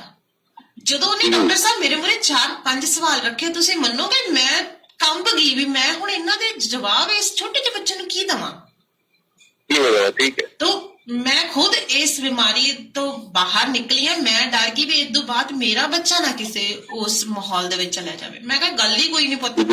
ਮੈਂ ਅੱਜ ਵੀ ਸਾਡੀਆਂ ਲੇਡੀਜ਼ ਦੀਆਂ ਬਹੁਤ ਸਾਰੀਆਂ ਇਹੋ ਜਿਹੀਆਂ ਬਿਮਾਰੀਆਂ ਨੇ ਜੋ ਬਹੁਤ ਸਾਰੀਆਂ ਸਾਡੀਆਂ ਭੈਣਾਂ ਬੱਚਿਆਂ ਨਾਲ ਡਿਸਕਸ ਨਹੀਂ ਕਰਦੀਆਂ, ਪਰ ਮੈਂ ਉਹਨੂੰ ਇੱਕ ਹੋਰ ਢੰਗ ਦੇ ਨਾਲ, ਤਾਂ ਕਿ ਬੱਚੇ ਦੇ ਮਨ ਦੇ ਵਿੱਚ ਸਵਾਲ ਨਾ ਰਹਿ ਜਾਏ ਕਿ ਇਹ ਕੀ ਹੋ ਰਿਹਾ ਮੇਰੀ ਮਾਂ ਦੇ ਨਾਲ, ਮੇਰੀ ਭੈਣ ਦੇ ਨਾਲ ਕੀ ਚੱਲ ਰਿਹਾ ਹੈਗਾ। ਤਾਂ ਮੈਂ ਉਹਨੂੰ ਦੱਸਦੀ ਹੈ, ਚਾਹੇ ਉਹਨੂੰ ਅੱਧਾ ਦੱਸਾਂ, ਕੋਈ ਹੋਰ ਗੱਲ ਦੇ ਵਿੱਚ ਐਡ ਕਰਕੇ ਦੱਸਾਂ, ਪਰ ਦੱਸਦੀ ਹੈ ਕਿਉਂਕਿ ਮੈਂ ਉਹਦੀ ਲਾਈਫ ਦੀ ਪਹਿਲੀ ਲੇਡੀ ਹਾਂ। ਅਗਰ ਕੱਲ ਨੂੰ ਮੈਨੂੰ ਕੁਝ ਹੁੰਦਾ ਤਾਂ ਉਹਨੂੰ ਉਹ ਪਹਿਲਾਂ ਮੈਨੂੰ ਸੰਭੂਗਾ, ਫਿਰ ਉਦੋਂ ਉਹ ਸਵਾਲਾਂ ਦੇ ਘੇਰੇ 'ਚ ਨਾ ਜਾਵੇ। ਇਸ ਕਰਕੇ ਉਹਨੂੰ ਇਹ ਸਾਰੀਆਂ ਚੀਜ਼ਾਂ ਦਾ ਪਤਾ ਹੁੰਦਾ ਹੈ। ਤਾਂ ਮੈਂ ਉਹ ਤੋਂ ਜਦੋਂ ਸਵਾਲ ਪੁੱਛ ਲਏ ਨਾ ਡਾਕਟਰ ਸਾਹਿਬ, ਉਹ ਇਹੋ ਜਿਹੇ ਸਵਾਲ ਸੀ ਜੋ ਯੂਥ, ਜੋ ਯੰਗ ਏਜ ਦੇ ਬੱਚੇ ਆਪਸ ਦੇ ਵਿੱਚ ਗੱਲਾਂ ਕਰ ਸਕਦੇ, ਉਹ ਇਦਾਂ ਦੇ ਸਵਾਲ ਸੀ। ਤਾਂ ਮੈਂ ਕੁਛ ਨਹੀਂ ਕਿਹਾ, ਮੈਂ ਕਿਹਾ ਠੀਕ ਹੈ ਪੁੱਤਰ। ਮੈਂ ਉਹਨੂੰ ਜਿੰਨਾ ਕੁ ਸਮਝਾ ਸਕਦੀ ਸੀਗੀ ਮੈਂ ਸਮਝਾਇਆ, ਔਰ ਮੈਂ ਉਹਨੂੰ ਉਸੇ ਟਾਈਮ ਨਾਲ ਲਿਆ। ਸਕੂਲ ਦੇ ਵਿੱਚ ਆਈ, ਉਹਨਾਂ ਦੇ ਜੋ ਹੈੱਡ ਮੈਡਮ ਸੀ, ਮੈਂ ਉਹਨਾਂ ਨਾਲ ਗੱਲ ਕੀਤੀ। ਮੈਂ ਕਿਹਾ ਮੈਡਮ ਇੱਥੇ ਇਹ ਚੱਲ ਰਿਹਾ ਸਕੂਲ ਦੇ ਵਿੱਚ ਵੀ ਇੱਦਾਂ ਵੱਡੇ ਬੱਚੇ ਛੋਟਿਆਂ ਨੂੰ ਇਹ ਤੰਗ ਕਰ ਰਹੇ ਨੇ, ਕੱਲ ਨੂੰ ਇਹਦੇ ਮਾਈਂਡ ਦੇ ਉੱਪਰ ਉਹ ਗੱਲਾਂ ਘਰ ਕਰ ਰਹੀਆਂ ਨੇ, ਪਰ ਅੱਜ ਇਹ ਮੇਰਾ ਬੱਚਾ ਹੈ। ਮੈਂ ਇੱਕ ਜਿਵੇਂ ਕਹਿੰਦੇ ਇੱਕ ਐਂਕਰ ਆ, ਜਦੋਂ ਮੈਂ ਦੂਜਿਆਂ ਨੂੰ ਸਪਸ਼ਟ ਸਵਾਲ ਕਰ ਸਕਦੀ, ਉਹਨਾਂ ਤੋਂ ਕੁਝ ਸਿੱਖ ਸਕਦੀ ਹਾਂ, ਤਾਂ ਕਿਉਂ ਮੈਂ ਆਪਣੇ ਬੱਚੇ ਨੂੰ ਕਿਉਂ ਨਹੀਂ ਦੱਸ ਸਕਦੀ। ਮੈਂ ਕਿਹਾ ਮੈਂ ਆਪਣੇ ਬੱਚੇ ਨੂੰ ਇਸ ਲਈ ਪ੍ਰਪੇਅਰ ਕਰ ਲਈ ਹਾਂ, ਮੈਂ ਸਾਰਾ ਕੁਝ ਲਿਆਈ ਹਾਂ। ਹੁਣ ਤੁਸੀਂ ਉਸਦੇ ਪੇਰੈਂਟਸ ਵੀ ਬੁਲਾਓ ਬੱਚੇ ਦੇ, ਤੇ ਉਹ ਬੱਚਾ ਵੀ ਬਿਠਾਓ। ਤਾਂ ਉਹ ਮੈਡਮ ਕਹਿੰਦੇ ਠੀਕ ਹੈ ਜੀ, ਆਪਾਂ ਇੱਕ ਦਿਨ ਬੈਠਦੇ ਹਾਂ। ਬੈਠੇ ਜੀ, ਸਾਰੀਆਂ ਗੱਲਾਂ ਜਦੋਂ ਕੀਤੀਆਂ ਤਾਂ ਉਹ ਮਾਂ-ਬਾਪ ਵੀ ਹੱਕੇ ਬੱਕੇ ਰਹਿ ਗਏ ਕਿ ਸਾਡਾ ਬੱਚਾ ਇਉਂ ਸਵਾਲ ਕਰਦਾ ਬਾਹਰ। ਤਾਂ ਉਸ ਬੱਚੇ ਦੇ ਹੱਥਾਂ 'ਚ ਜਿਹੜੇ ਮੋਬਾਈਲ ਸੀ, ਉਹਨਾਂ ਦੇ ਵਿੱਚ ਕੁਝ ਡਾਊਨਲੋਡ ਏਦਾਂ ਦੀਆਂ ਚੀਜ਼ਾਂ ਸੀ ਜੋ ਬੱਚੇ ਨੇ ਵੇਖੀਆਂ, ਤੇ ਅੱਗੋਂ ਦੂਜੇ ਬੱਚਿਆਂ ਨੂੰ ਉਹਨਾਂ ਬਾਰੇ ਦੱਸਣਾ ਲਾਜ਼ਮੀ ਸਮਝਿਆ। ਤਾਂ ਸ਼ਰਮਿੰਦਾ ਹੋਏ ਜੀ ਦੋਨੇ ਤਿੰਨੇ ਮਾਪੇ ਜਿੰਨੇ ਆਏ ਸੀਗੇ, ਉਹ ਵੀ ਇਸ ਗਲਤੀ ਨੂੰ ਉਹਨਾਂ ਨੇ ਮੰਨਿਆ ਕਿ ਵਾਕਈ ਅਸੀਂ ਗਲਤ ਆਪਣੇ ਬੱਚਿਆਂ ਨੂੰ ਗਾਈਡ ਕਰ ਰਹੇ ਹੈਗੇ ਇਹਨਾਂ ਚੀਜ਼ਾਂ ਦੇ ਲਈ। ਤਾਂ ਇਹ ਬੱਚਿਆਂ ਦਾ ਡਿਪਰੈਸ਼ਨ ਦਾ ਮੇਨ ਕਾਰਨ ਇਹ ਵੀ ਹੋ ਸਕਦਾ ਹੈ, ਅੱਜ ਸਾਡੇ ਦਿਮਾਗਾਂ ਦੇ ਵਿੱਚ ਬੜਾ ਗੰਦ ਭਰ ਰਿਹਾ। ਇਹ ਕਹਿਣਾ ਕਿ ਸੋਸ਼ਲ ਮੀਡੀਆ ਬਹੁਤ ਕੁਝ ਲੈ ਕੇ ਆ ਰਿਹਾ, ਪਰ ਸਿੱਖਣਾ ਇਹਦੇ ਵਿੱਚੋਂ ਅਸੀਂ ਇਹ ਕੋਈ ਚੰਗਾ ਸਿੱਖ ਰਹੇ ਕਿ ਮਾੜਾ, ਇਹ ਬੱਚਿਆਂ ਦੇ ਵਿੱਚ ਬਹੁਤ ਵੱਡਾ ਡਿਪਰੈਸ਼ਨ ਦੀ ਮੈਂ ਕਹਿੰਦੀ ਹਾਂ ਇਹ ਗੱਲ ਲੈ ਕੇ ਜਾ ਰਿਹਾ, ਕਿਉਂਕਿ ਕਈ ਸਵਾਲ ਹੁੰਦੇ ਅਸੀਂ ਉਸ ਉਮਰ ਹੱਦ ਤੋਂ ਬਾਅਦ ਨਹੀਂ ਦੱਸ ਸਕਦੇ। ਸੋ ਮੈਂ ਬਿਲਕੁਲ ਆਪਣੇ ਬੱਚਿਆਂ ਦੇ ਦੋਸਤ ਜਦੋਂ ਅਸੀਂ ਬਣ ਜਾਂਦੇ ਹਾਂ ਨਾ, ਤੇ ਖੁੱਲ ਕੇ ਗੱਲ ਕਰ ਸਕਦੇ ਹਾਂ। ਮੈਨੂੰ ਨਹੀਂ ਲੱਗਦਾ ਬੱਚਾ ਕਿਸੇ ਕੋਲੇ ਹੋਰ ਗੱਲ ਕਰੇਗਾ, ਤੁਹਾਡੇ ਕੋਲ ਪੂਰਾ ਖੁੱਲਣ ਲੱਗ ਜਾਏਗਾ, ਉਹਨੂੰ ਪਤਾ ਲੱਗ ਜਾਏਗਾ ਮੇਰੀ ਮਾਂ ਨੇ ਉਹ ਗੱਲ ਮੇਰੀ ਸੁਣੀ ਸੀ, ਆ ਵੀ ਸੁਣੂਗੀ ਜੀ। ਅਗਲੀ ਚੀਜ਼ ਦੇ ਵਿੱਚ ਇਹ ਹੈ ਜੀ ਵੀ ਇਨਫੀਰੀਅਰਿਟੀ ਕੰਪਲੈਕਸ ਹੁੰਦਾ ਜਿਹੜਾ ਕੁਝ ਲੋਕਾਂ ਨੂੰ। ਹਾਂਜੀ, ਮੇਰਾ ਰੰਗ ਕਾਲਾ ਹੈ, ਮੈਂ ਗਰੀਬ ਆ, ਹਾਂਜੀ, ਮੇਰੇ ਕੋਲ ਆਹ ਚੀਜ਼ ਹੈ ਨਹੀਂ, ਜਾਂ ਮੈਂ ਘੱਟ ਪੜ੍ਹਿਆ ਲਿਖਿਆ। ਹਾਂਜੀ, ਮਤਲਬ ਇਸ ਕੰਪਲੈਕਸ ਦੇ ਵਿੱਚ ਜਦੋਂ ਬੰਦਾ ਚਲਿਆ ਜਾਂਦਾ, ਉਦੋਂ ਵੀ ਉਹ ਡਿਪਰੈਸ਼ਨ ਜਾ ਸਕਦਾ ਹੈ। ਅਸਲ ਚ ਕੀ ਹੈ ਕਿ ਸਾਨੂੰ ਇਹ ਗੱਲ ਸਮਝਣੀ ਚਾਹੀਦੀ ਹੈ ਵੀ ਮਨੁੱਖੀ ਸਰੀਰ ਜਿਹੜਾ ਕੁਦਰਤ ਦੀ ਇੱਕ ਅਦਭੁਤ ਰਚਨਾ ਹੈ। ਜੇ ਉਹ ਵਿਅਕਤੀ, ਹਰ ਵਿਅਕਤੀ ਦੇ ਵਿੱਚ ਇੱਕ ਗੁਣ ਹੁੰਦਾ ਜੋ ਨੇਚਰ ਨੇ ਦਿੱਤਾ ਹੁੰਦਾ ਜੀ। ਉਹ ਗੁਣ ਜਿਹੜਾ ਹੈ, ਜਿਹੜੇ ਲੋਕ ਉਸ ਗੁਣ ਨੂੰ ਪਛਾਣ ਲੈਂਦੇ ਨੇ, ਕਿਉਂਕਿ ਕੁਦਰਤ ਨੇ ਮਨੁੱਖੀ ਸਰੀਰ ਨੂੰ ਇਹੋ ਜਿਹੀਆਂ ਸ਼ਕਤੀਆਂ ਦਿੱਤੀਆਂ ਨੇ, ਇਹੋ ਜਿਹੀਆਂ ਤਾਕਤਾਂ ਦਿੱਤੀਆਂ ਨੇ, ਜਿਹੜੇ ਲੋਕ ਉਹਨਾਂ ਸ਼ਕਤੀਆਂ ਨੂੰ ਪਹਿਚਾਣ ਲੈਂਦੇ ਨੇ ਉਹੀ ਗੁਰੂ ਬਣ ਜਾਂਦੇ ਜੀ, ਉਹੀ ਲੀਡਰ ਬਣ ਜਾਂਦੇ ਜੀ। ਤੇ ਜਿਹੜੇ ਲੋਕ ਉਹਨੂੰ ਨਹੀਂ ਪਛਾਣਦੇ, ਉਹ ਸਿਰਫ ਉਹਨਾਂ ਦੇ ਫਾਲੋਅਰ ਬਣਦੇ ਨੇ। ਉਹਨਾਂ ਨੂੰ ਇਹ ਲੱਗਦਾ ਨਹੀਂ ਕਿ ਇਹ ਤਾਂ ਪ੍ਰਮਾਤਮਾ ਦੇ ਭੇਜੇ ਹੋਏ ਖਾਸ ਬੰਦੇ ਨੇ, ਇਹ ਆਮ ਇਨਸਾਨ ਨਹੀਂ ਹੈਗੇ। ਅੱਜ ਵੀ ਅਸੀਂ ਆਪਣੇ ਗੁਰੂਆਂ ਲਈ ਇਹੀ ਲੋਕ ਇਸੇ ਕਿਸਮ ਦਾ ਪ੍ਰਚਾਰ ਕਰ, ਨਹੀਂ ਜੀ ਨਹੀਂ, ਉਹ ਤਾਂ ਪ੍ਰਮਾਤਮਾ ਦਾ ਰੂਪ ਸੀਗਾ, ਉਹ ਤਾਂ ਪ੍ਰਮਾਤਮਾ ਦੇ ਭੇਜੇ ਹੋਏ ਬੰਦੇ ਸੀ। ਅੱਜ ਅਗਰ ਅਸੀਂ ਗੁਰੂ ਗੋਬਿੰਦ ਸਿੰਘ ਜੀ ਦੀ ਗੱਲ ਕਰਦੇ ਹਾਂ, ਇਸ ਤਰੀਕੇ ਦਾ ਮਤਲਬ ਕੁਰਬਾਨੀ, ਸਾਰਾ ਪਰਿਵਾਰ, ਛੋਟੇ ਬੱਚੇ ਨੀਹਾਂ ਚਿਣੇ ਗਏ, ਮਾਤਾ ਵਿਛੜ ਗਈ, ਪਤਨੀਆਂ ਵਿਛੜ ਗਈਆਂ, ਵੱਡੇ ਬੱਚੇ ਸ਼ਹੀਦ ਹੋ ਗਏ। ਉਸ ਤੋਂ ਬਾਅਦ ਕੱਲੇ ਮਾਛੀਵਾੜੇ ਦੇ ਜੰਗਲ 'ਚ ਅਗਰ ਉਹ ਡਿਪਰੈਸ਼ਨ 'ਚ ਨਾ ਜਾ ਕੇ, ਡਿਪਰੈਸ਼ਨ 'ਚ ਜਾਣ ਦੀ ਬਜਾਏ ਜਾ ਕੇ ਫਿਰ ਬੰਦਾ ਸਿੰਘ ਬਹਾਦਰ ਨੂੰ ਜਗਾਉਂਦੇ ਨੇ, ਉਠਾਉਂਦੇ ਨੇ, ਫਿਰ ਉਹਨੂੰ ਤਿਆਰ ਕਰਦੇ ਨੇ ਆਪਣਾ ਉੱਤਰਾਧਿਕਾਰੀ ਬਣਾਉਣ ਲਈ। ਇੱਕ ਤਰ੍ਹਾਂ ਨਾਲ ਆਪਣੀ ਉਸ ਲੜਾਈ ਨੂੰ ਦੁਬਾਰਾ ਨਵੇਂ ਸਿਰੋਂ ਚਲਾਉਣ ਲਈ ਉਹਨੂੰ ਕਰਦੇ ਨੇ। ਤਾਂ ਸਾਨੂੰ ਇਹ ਲੱਗਦਾ ਨਹੀਂ ਯਾਰ, ਉਹ ਤਾਂ ਖਾਸ ਮਤਲਬ ਉਹ ਤਾਂ ਪ੍ਰਮਾਤਮਾ ਦਾ ਰੂਪ ਸੀਗੇ। ਅਸਲ 'ਚ ਗੱਲ ਇਹ ਆ ਕਿ ਉਹ ਲੋਕ ਜਿਨ੍ਹਾਂ ਨੂੰ ਅਸੀਂ ਪ੍ਰਮਾਤਮਾ ਦਾ ਰੂਪ ਸਮਝਦੇ ਜਾਂ ਖਾਸ ਸਮਝਦੇ, ਗੁਰੂ ਸਮਝਦੇ, ਉਹ ਲੋਕ ਕੁਦਰਤ ਦੀ ਇਹ ਸੰਰਚਨਾ ਜਿਹੜੀ ਹੈ, ਹਿਊਮਨ ਬੋਡੀ ਹੈ, ਇਹਦੇ ਅੰਦਰ ਜਿਹੜੀਆਂ ਸ਼ਕਤੀਆਂ ਨੇ, ਜਿਹੜੀਆਂ ਤਾਕਤਾਂ ਨੇ, ਅਸਲ 'ਚ ਉਹਨਾਂ ਨੂੰ ਪਛਾਣਦੇ।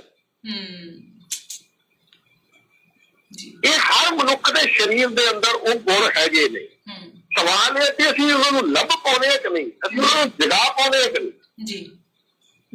ਤਾਂ ਅਗਰ ਤੁਸੀਂ ਰੋਜ਼ ਸਵੇਰੇ ਉੱਠ ਕੇ ਨਾ ਸ਼ੀਸ਼ੇ ਮੂਹਰੇ ਖੜੇ ਹੋ ਕੇ ਇਹ ਗੱਲ ਕਹਿ ਦਿਓ, ਆਈ ਐਮ ਦਾ ਬੈਸਟ, ਮੇਰੇ ਵਰਗਾ ਕੋਈ ਹੋ ਹੀ ਨਹੀਂ ਸਕਦਾ, ਸੱਚ ਹੈ, ਇਹ ਗੱਲ ਝੂਠ ਨਹੀਂ ਹੈ।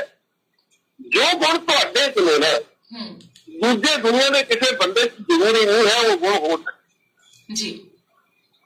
ਹਰ ਬੰਦੇ ਚ ਇੱਕ ਵਿਸ਼ੇਸ਼ਤਾ ਹੈ, ਉਸ ਵਿਸ਼ੇਸ਼ਤਾ ਨੂੰ ਪਛਾਣ ਕੇ ਉਹਦੇ ਤੇ ਕੰਮ ਕਰਨਾ ਸ਼ੁਰੂ ਕਰੋ। ਤੁਸੀਂ ਦੇਖੋ, ਇੱਕ ਬੱਚਾ ਹੁੰਦਾ ਪੜ੍ਹਾਈ 'ਚ ਉਹ ਬਿਲਕੁਲ ਹੀਰੋ ਹੁੰਦਾ, ਖੇਡ ਦੇ ਮੈਦਾਨ 'ਚ ਉਹ ਹੀਰੋ ਹੁੰਦਾ, ਬਿਲਕੁਲ ਜੀ, ਹੈ ਨਾ। ਇੱਕ ਬੱਚਾ ਪੜ੍ਹਾਈ ਦੇ ਮੈਦਾਨ 'ਚ ਹੀਰੋ ਹੁੰਦਾ, ਖੇਡ ਦੇ ਮੈਦਾਨ 'ਚ ਹੀਰੋ ਹੁੰਦਾ ਜੀ। ਤਾਂ ਉਹਦੇ ਅੰਦਰ ਜਿਹੜੀ ਚੀਜ਼ ਹੈ, ਮਤਲਬ ਅਸੀਂ ਜਦੋਂ ਬੱਚੇ ਦੇ ਉੱਤੇ ਥੋਪਦੇ ਹਾਂ ਕਿ ਤੂੰ ਡਾਕਟਰ ਬਣ,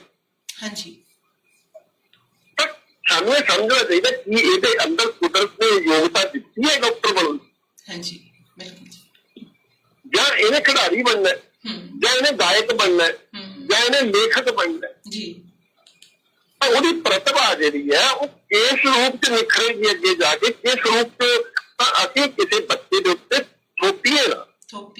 ਬਿਲਕੁਲ ਜੀ, ਸਾਨੂੰ ਇਹ ਜਾਣਨਾ ਪਊਗਾ ਕਿ ਸਾਡੇ ਬੱਚੇ ਦੀ ਦਿਲਚਸਪੀ ਕਿਹੜੀ ਚੀਜ਼ 'ਚ ਹੈ।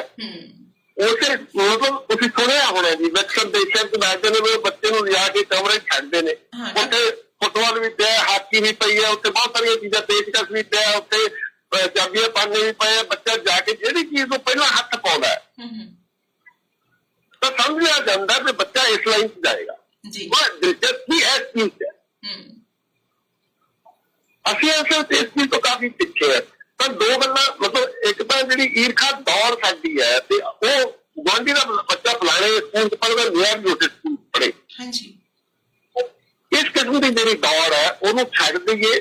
ਅਸੀਂ ਇੰਡੀਵਿਜੂਅਲ ਆਪਣੀ ਲਾਈਫ ਜਿਹੜੀ ਹੈ ਉਹ ਆਪਣੇ ਤਰੀਕੇ ਨਾਲ ਜੀਵੀਏ। ਦੂਸਰੀ ਗੱਲ, ਸਾਡਾ ਰਿਮੋਟ ਕੰਟਰੋਲ ਜਿਹੜਾ ਕਦੀ ਦੂਜੇ ਦੇ ਹੱਥ 'ਚ ਨਹੀਂ ਦੇਣਾ ਚਾਹੀਦਾ ਸਾਨੂੰ। ਬਸ ਇਹੀ ਬਿਮਾਰੀ ਸਾਡੀ ਸਭ ਤੋਂ ਵੱਡੀ ਹੈ। ਔਰ ਆਪਣੀ ਕਾਲ ਡ੍ਰੌਪ ਹੋਏਗੀ ਜੀ, 59 ਮਿੰਟ ਦਾ ਸਮਾਂ ਹੋ ਗਿਆ, ਕੱਟੀ ਜਾਂਦੀ ਹੈ। ਮੈਂ ਫਿਰ ਤੋਂ ਲਗਾਉਂਗੀ ਕਾਲ ਕਿਉਂਕਿ ਗਈ ਜੀ। ਤਾਂ ਮੈਂ ਚਾਹੁੰਦਾ ਸੀ ਕਿ ਗੱਲ ਸਿਰੇ ਲੱਗ ਜੇ, ਆਪਣੀ ਅਧੂਰੀ ਨਾ ਰਹਿ ਜੇ, ਦੁਬਾਰਾ ਆਪਾਂ ਜੁੜ ਕੇ ਗੱਲ ਕਰ ਲੈਂਦੇ ਹਾਂ। ਨਹੀਂ ਬਿਲਕੁਲ ਜੀ, ਤਾਂ ਇਹ ਚੀਜ਼ਾਂ ਜਿਹੜੀਆਂ ਨੇ ਸਾਨੂੰ ਆਪਣਾ ਰਿਮੋਟ ਕੰਟਰੋਲ ਆਪਣੇ ਹੱਥ। ਹੁਣ ਬੰਦਾ ਕੀ ਕਹਿੰਦਾ, ਉਹ ਜੀ ਫਲਾਣੇ ਨੇ ਮੈਨੂੰ ਆਹ ਗੱਲ ਕਹੀ, ਮੈਂ ਦੁਖੀ ਹੋ ਗਿਆ, ਮੈਂ ਫਲਾਣੇ ਦੀ ਆਹ ਗੱਲ ਕਹੀ, ਫਲਾਣੇ ਨੇ ਮੈਨੂੰ ਗੁੱਸਾ ਆ ਗਿਆ। ਇਹਦਾ ਮਤਲਬ ਉਹ ਬੰਦਾ ਤੁਹਾਨੂੰ ਡਰਾਈਵ ਕਰ ਰਿਹਾ, ਤੁਸੀਂ ਖੁਦ ਆਪਣੇ ਡਰਾਈਵਰ ਨਹੀਂ ਹੋ। ਕੋਈ ਬੰਦਾ ਮਾੜੀ ਜੀ ਗੱਲ ਕਹਿ ਕੇ ਜਦੋਂ ਤੁਹਾਨੂੰ ਪਰੇਸ਼ਾਨ ਕਰਕੇ ਚਲ ਜਾਂਦਾ, ਇਹ ਤਾਂ ਤੁਹਾਡੀ ਉਹਨੂੰ ਕਮਜ਼ੋਰੀ ਪਤਾ ਲੱਗੀ। ਜਦੋਂ ਚਾਹੇਗਾ ਉਹ ਤੁਹਾਨੂੰ ਪਰੇਸ਼ਾਨ ਕਰੇਗਾ। ਬਿਲਕੁਲ ਜੀ, ਮਤਲਬ ਕੋਈ ਬੰਦਾ ਤੁਹਾਨੂੰ ਦੁਖੀ ਕਿਉਂ ਕਰ ਜੇ, ਕੋਈ ਬੰਦਾ ਤੁਹਾਨੂੰ ਪਰੇਸ਼ਾਨ ਕਿਵੇਂ ਕਰ ਜੇ, ਤੁਸੀਂ ਆਪਣੇ ਮਾਲਕ ਖੁਦ ਹੋ। ਇਹ ਤੁਹਾਡੀ ਮਰਜ਼ੀ ਹੈ ਕਿਸੇ ਦੀ ਗੱਲ ਤੇ ਦੁਖੀ ਹੋਣਾ ਕਿ ਨਹੀਂ ਹੋਣਾ, ਕਿਸੇ ਦੀ ਗੱਲ ਤੇ ਪਰੇਸ਼ਾਨ ਹੋਣਾ ਕਿ ਨਹੀਂ ਹੋਣਾ, ਕਿਸੇ ਦੀ ਗੱਲ ਤੇ ਗੁੱਸੇ ਹੋਣਾ ਕਿ ਨਹੀਂ ਹੋਣਾ, ਇਹ ਤੁਹਾਡੀ ਮਰਜ਼ੀ ਹੈ, ਪੂਰੀ ਤਰ੍ਹਾਂ ਤੁਹਾਡੀ ਮਰਜ਼ੀ। ਆਪਣੇ ਮਾਲਕ ਖੁਦ ਬਣੀਏ। ਕਿਸੇ ਨੂੰ ਸਾਡੇ ਜੀਵਨ ਨੂੰ ਡਰਾਈਵ ਕਰਨ ਦਾ ਕਿਸੇ ਦੇ ਹੱਥ 'ਚ, ਆਪਾਂ ਆਪਣੀ ਜ਼ਿੰਦਗੀ ਦਾ ਡਰਾਈਵਰ ਕਿਸੇ ਹੋਰ ਨੂੰ ਨਾ ਬਣਾਈਏ। ਉਹ ਸਾਡਾ ਕੋਈ ਰਿਸ਼ਤੇਦਾਰ ਹੈ, ਉਹ ਸਾਡਾ ਕੋਈ ਮਿੱਤਰ ਹੈ, ਉਹ ਸਾਡਾ ਕੋਈ ਗੁਆਂਢੀ ਹੈ, ਉਹ ਮਾੜੀ ਜੀ ਹਰਕਤ ਕਰਦਾ, ਅਸੀਂ ਦੁਖੀ ਹੋ ਜਾਂਦੇ ਹਾਂ, ਅਸੀਂ ਉਦਾਸ ਹੋ ਜਾਂਦੇ ਹਾਂ, ਅਸੀਂ ਚਿੰਤਾ 'ਚ ਚਲੇ ਜਾਂਦੇ ਹਾਂ, ਅਸੀਂ ਗੁੱਸੇ 'ਚ ਆ ਜਾਂਦੇ ਹਾਂ, ਹੈ ਨਾ। ਪਰ ਕੋਈ ਸਾਨੂੰ ਡਰਾਈਵ ਨਾ ਕਰ ਸਕੇ, ਅਸੀਂ ਆਪਣੇ ਡਰਾਈਵਰ ਖੁਦ ਬਣੀਏ। ਉਸ ਤੋਂ ਅਗਲੀ ਗੱਲ ਜਿਹੜੀ ਹੈ ਉਹ ਮੈਂ ਜੋੜੂੰਗਾ ਕਿ ਬਹੁਤ ਸਾਰੀਆਂ ਚੀਜ਼ਾਂ ਤੇ ਗੱਲ ਹੋ ਚੁੱਕੀ ਹੈ। ਉਸ ਤੋਂ ਅਗਲੀ ਗੱਲ ਜਿਹੜੀ ਹੈ, ਇਹ ਨਹੀਂ ਹੈ ਕਿ ਸਾਡਾ ਖਾਣਾ ਪੀਣਾ ਜਿਹੜਾ ਪ੍ਰਭਾਵਿਤ ਨਹੀਂ ਕਰਦਾ ਜੀ। ਡਿਪਰੈਸ਼ਨ ਦਾ ਪੇਸ਼ੈਂਟ ਜਿਹੜਾ, ਉਹਦੇ ਲਈ ਜ਼ਰੂਰੀ ਹੈ ਕਿ ਉਹਦੀ ਖੁਰਾਕ ਅੱਛੀ ਹੋਵੇ, ਤਾਂ ਕਿ ਅਗਰ ਉਹਦੇ ਡਿਪਰੈਸ਼ਨ ਦਾ ਕਾਰਨ ਉਹਦਾ ਜਿਹੜਾ ਬ੍ਰੇਨ ਦੇ ਵਿੱਚ ਕੈਮੀਕਲ ਦਾ ਲੋਚਾ ਹੈ ਉਹ ਠੀਕ ਹੋ ਸਕੇ। ਤਾਂ ਉਹਦੇ ਲਈ ਉਹਨੂੰ ਇੱਕ ਅੱਛੀ ਸਵਸਥ ਖੁਰਾਕ ਜਿਹੜੀ ਹੈ, ਹੈਲਦੀ ਡਾਈਟ ਜਿਹੜੀ ਹੈ ਉਹ ਵੀ ਲੈਣੀ ਚਾਹੀਦੀ ਹੈ। ਆਪਾਂ ਸ਼ਾਰਟ 'ਚ ਗੱਲ ਕਰੀਏ ਤਾਂ ਜਿਹੜੀ 5 ਤੱਤਾਂ ਦੀ ਆਪਾਂ ਗੱਲ ਕਰਦੇ ਹਾਂ, ਧਰਤੀ, ਪਾਣੀ, ਹਵਾ, ਅੱਗ ਤੇ ਆਕਾਸ਼, ਜੀ ਇਹ 5 ਤੱਤ ਨੇ ਜਿਨ੍ਹਾਂ ਤੋਂ ਪੂਰੀ ਸ੍ਰਿਸ਼ਟੀ ਬਣੀ ਹੋਈ ਹੈ। ਜੀ ਤੇ ਸਾਨੂੰ ਇਹਨਾਂ ਚੀਜ਼ਾਂ ਦਾ, ਜੇ ਅਸੀਂ ਤੰਦਰੁਸਤ ਸਰੀਰਕ ਤੌਰ ਤੇ ਮਾਨਸਿਕ ਤੌਰ ਤੇ ਅਗਰ ਤੰਦਰੁਸਤ ਰਹਿਣਾ ਚਾਹੁੰਦੇ ਆ ਤਾਂ ਸਾਨੂੰ ਇਹਨਾਂ 5 ਚੀਜ਼ਾਂ ਦਾ ਧਿਆਨ ਰੱਖਣਾ। ਧਰਤੀ, ਨੀਂਦ, ਮਿੱਟੀ ਤੋਂ ਜੋ ਮਿਲਦਾ ਸਾਨੂੰ ਖਾਣਾ, ਖੁਰਾਕ, ਸਾਡੀ ਉਹ ਵਧੀਆ ਹੋਣੀ ਚਾਹੀਦੀ ਹੈ, ਚੰਗੀ ਹੋਣੀ ਚਾਹੀਦੀ ਜੀ, ਪੌਸ਼ਟਿਕ ਹੋਣੀ ਚਾਹੀਦੀ ਹੈ। ਚੰਗੀ ਤੋਂ ਭਾਵੇਂ ਇਹ ਨਹੀਂ ਕਿ ਦੇਖਣ ਨੂੰ ਚੰਗੀ ਲੱਗਦੀ ਹੈ, ਚੰਗੀ ਤੋਂ ਭਾਵੇਂ ਇਹ ਨਹੀਂ ਕਿ ਉਹਦਾ ਨਾਮ ਬਹੁਤ ਸੋਹਣਾ ਹੈ ਜੀ, ਪੁਰਾਣੇ ਬ੍ਰਾਂਡ ਦੀ ਹੈ। ਚੰਗੀ ਤੋਂ ਭਾਵੇਂ ਕਿ ਉਹਦੇ ਚ ਪੌਸ਼ਟਿਕ ਹੈਗੇ ਨੇ ਜਿਹੜੇ ਤੱਕ ਸਾਡੇ ਸਰੀਰ ਨੂੰ ਜ਼ਰੂਰੀ ਹੈ। ਜੀ ਦੂਸਰੀ ਚੀਜ਼ ਪਾਣੀ। ਹਾਂਜੀ, ਪਾਣੀ ਸਾਨੂੰ ਆਪਣੇ ਸਰੀਰ ਦੀ ਜ਼ਰੂਰਤ ਮੁਤਾਬਕ ਪੀਣਾ ਚਾਹੀਦਾ ਹੈ ਤੇ ਪਾਣੀ ਚੰਗੀ ਕੁਆਲਿਟੀ ਦਾ ਪੀਣਾ ਚਾਹੀਦਾ। ਠੀਕ। ਤੀਸਰੀ ਚੀਜ਼ ਹਵਾ, ਸਾਨੂੰ ਖੁੱਲੀ ਹਵਾ ਚ ਜਾਣਾ ਚਾਹੀਦਾ। ਸਾਨੂੰ, ਤੁਸੀਂ ਦੇਖੋ, ਇੱਕ ਬੰਦਾ ਹਨੇਰੇ ਕਮਰੇ ਤੁਸੀਂ ਇੱਕ ਬੰਦੇ ਨੂੰ ਬੰਦ ਕਰ ਦਿਓ ਤਾਂ ਉਹ ਉਦਾਸ ਹੋਏਗਾ ਕਿ ਖੁਸ਼ ਹੋਏਗਾ?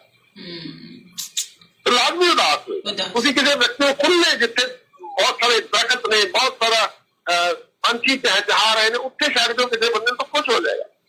ਬਿਲਕੁਲ ਜੀ। ਤਾਂ ਉਸ ਤੋਂ ਬਾਅਦ ਅਗਲੀ ਚੀਜ਼ ਹੈ ਸੂਰਜ, ਮਤਲਬ ਅਗਨੀ ਜੀ।